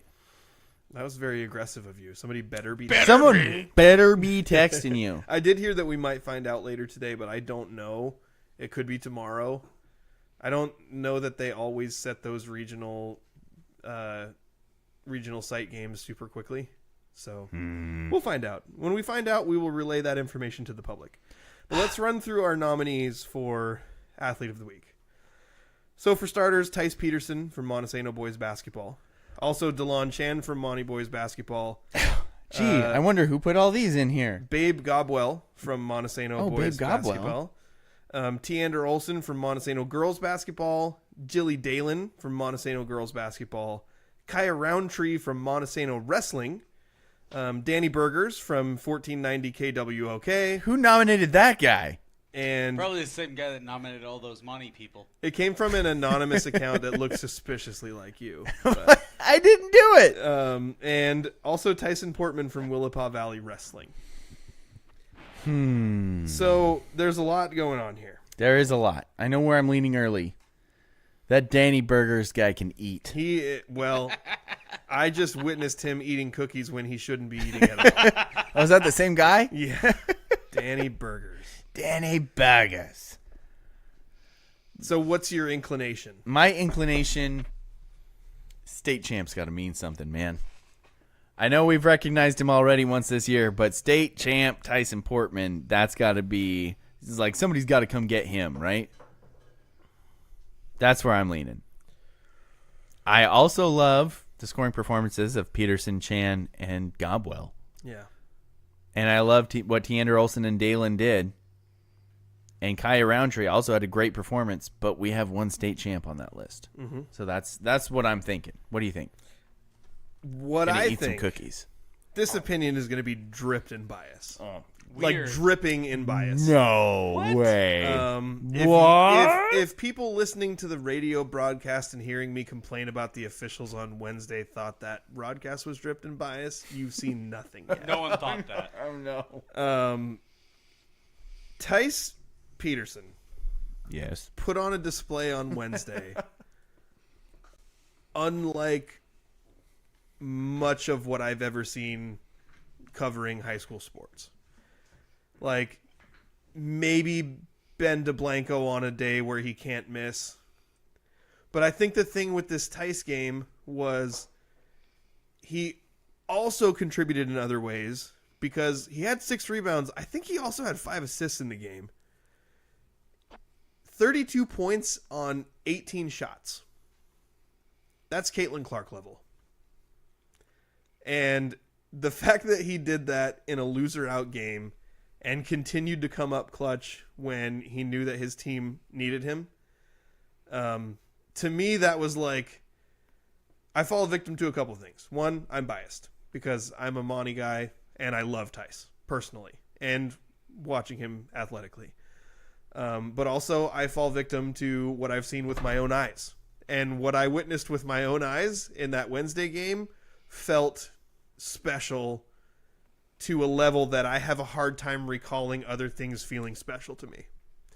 So, Sorry, that just sounded funny for some reason. it's a weird sentence, That was, yeah. but I just and like there's also, like, as I said, dripping in bias. Yep.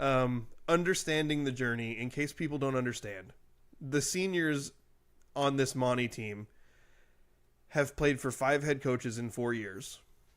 Their careers started with COVID.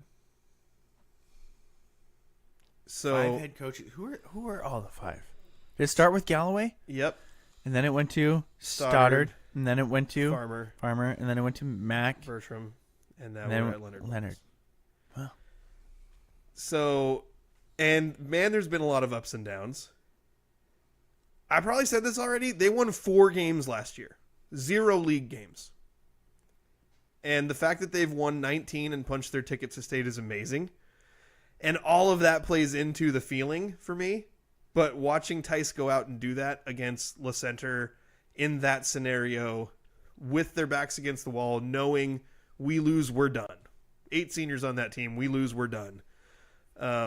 Like, it hits me on an emotional level that's hard for me to go any other direction. So if we're voting, I would vote for Tice. I just want to validate your emotions. All of those things make a difference. Yeah. But we have a state champion. But that was a state champion level performance.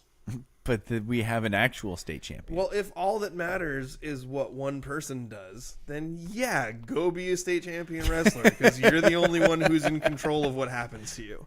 Yeah. And in basketball, you got to rely on a bunch of other people. That's true.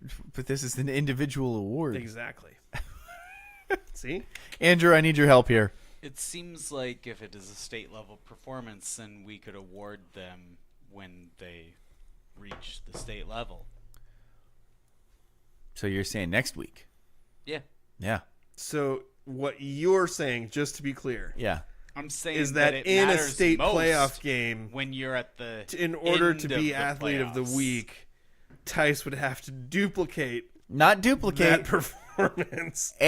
Because there's a couple different things playing for Tice now. Okay. One, swimming, diving and swimming, and wrestling all over this weekend.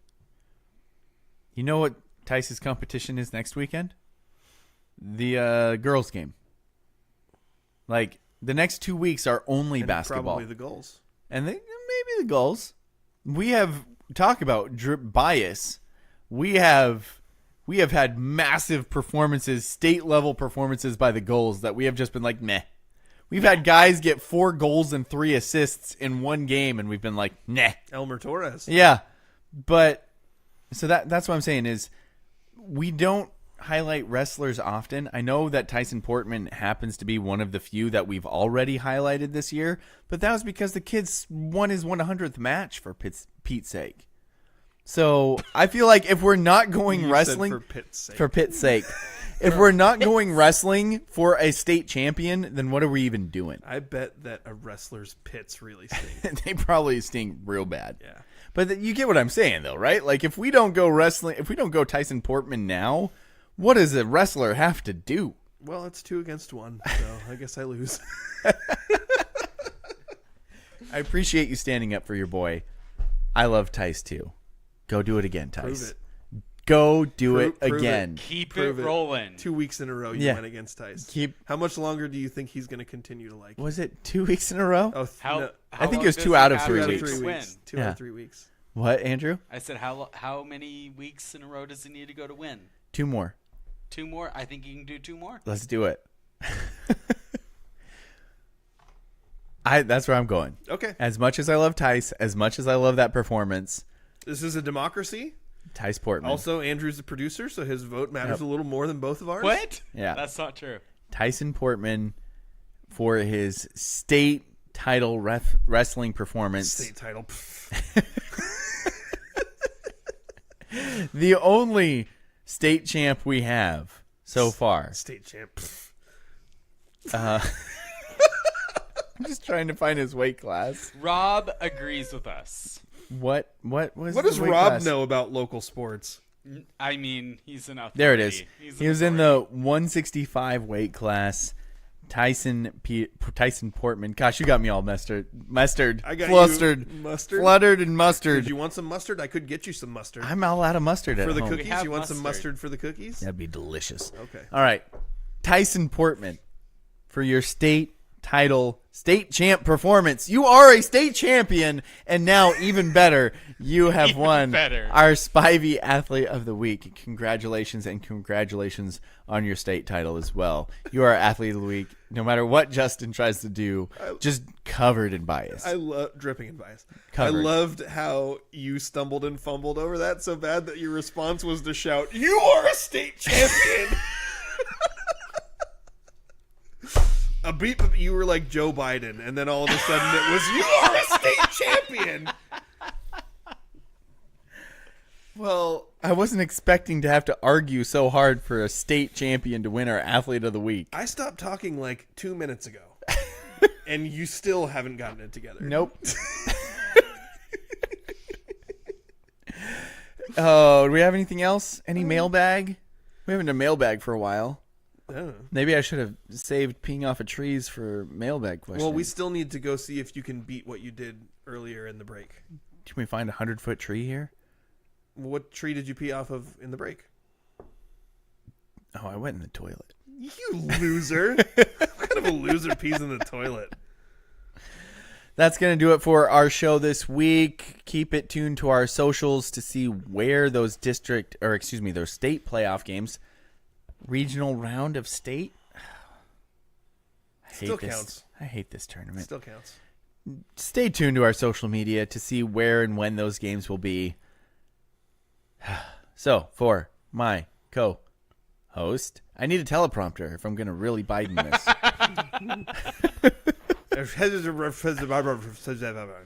Justin Thomas Evans.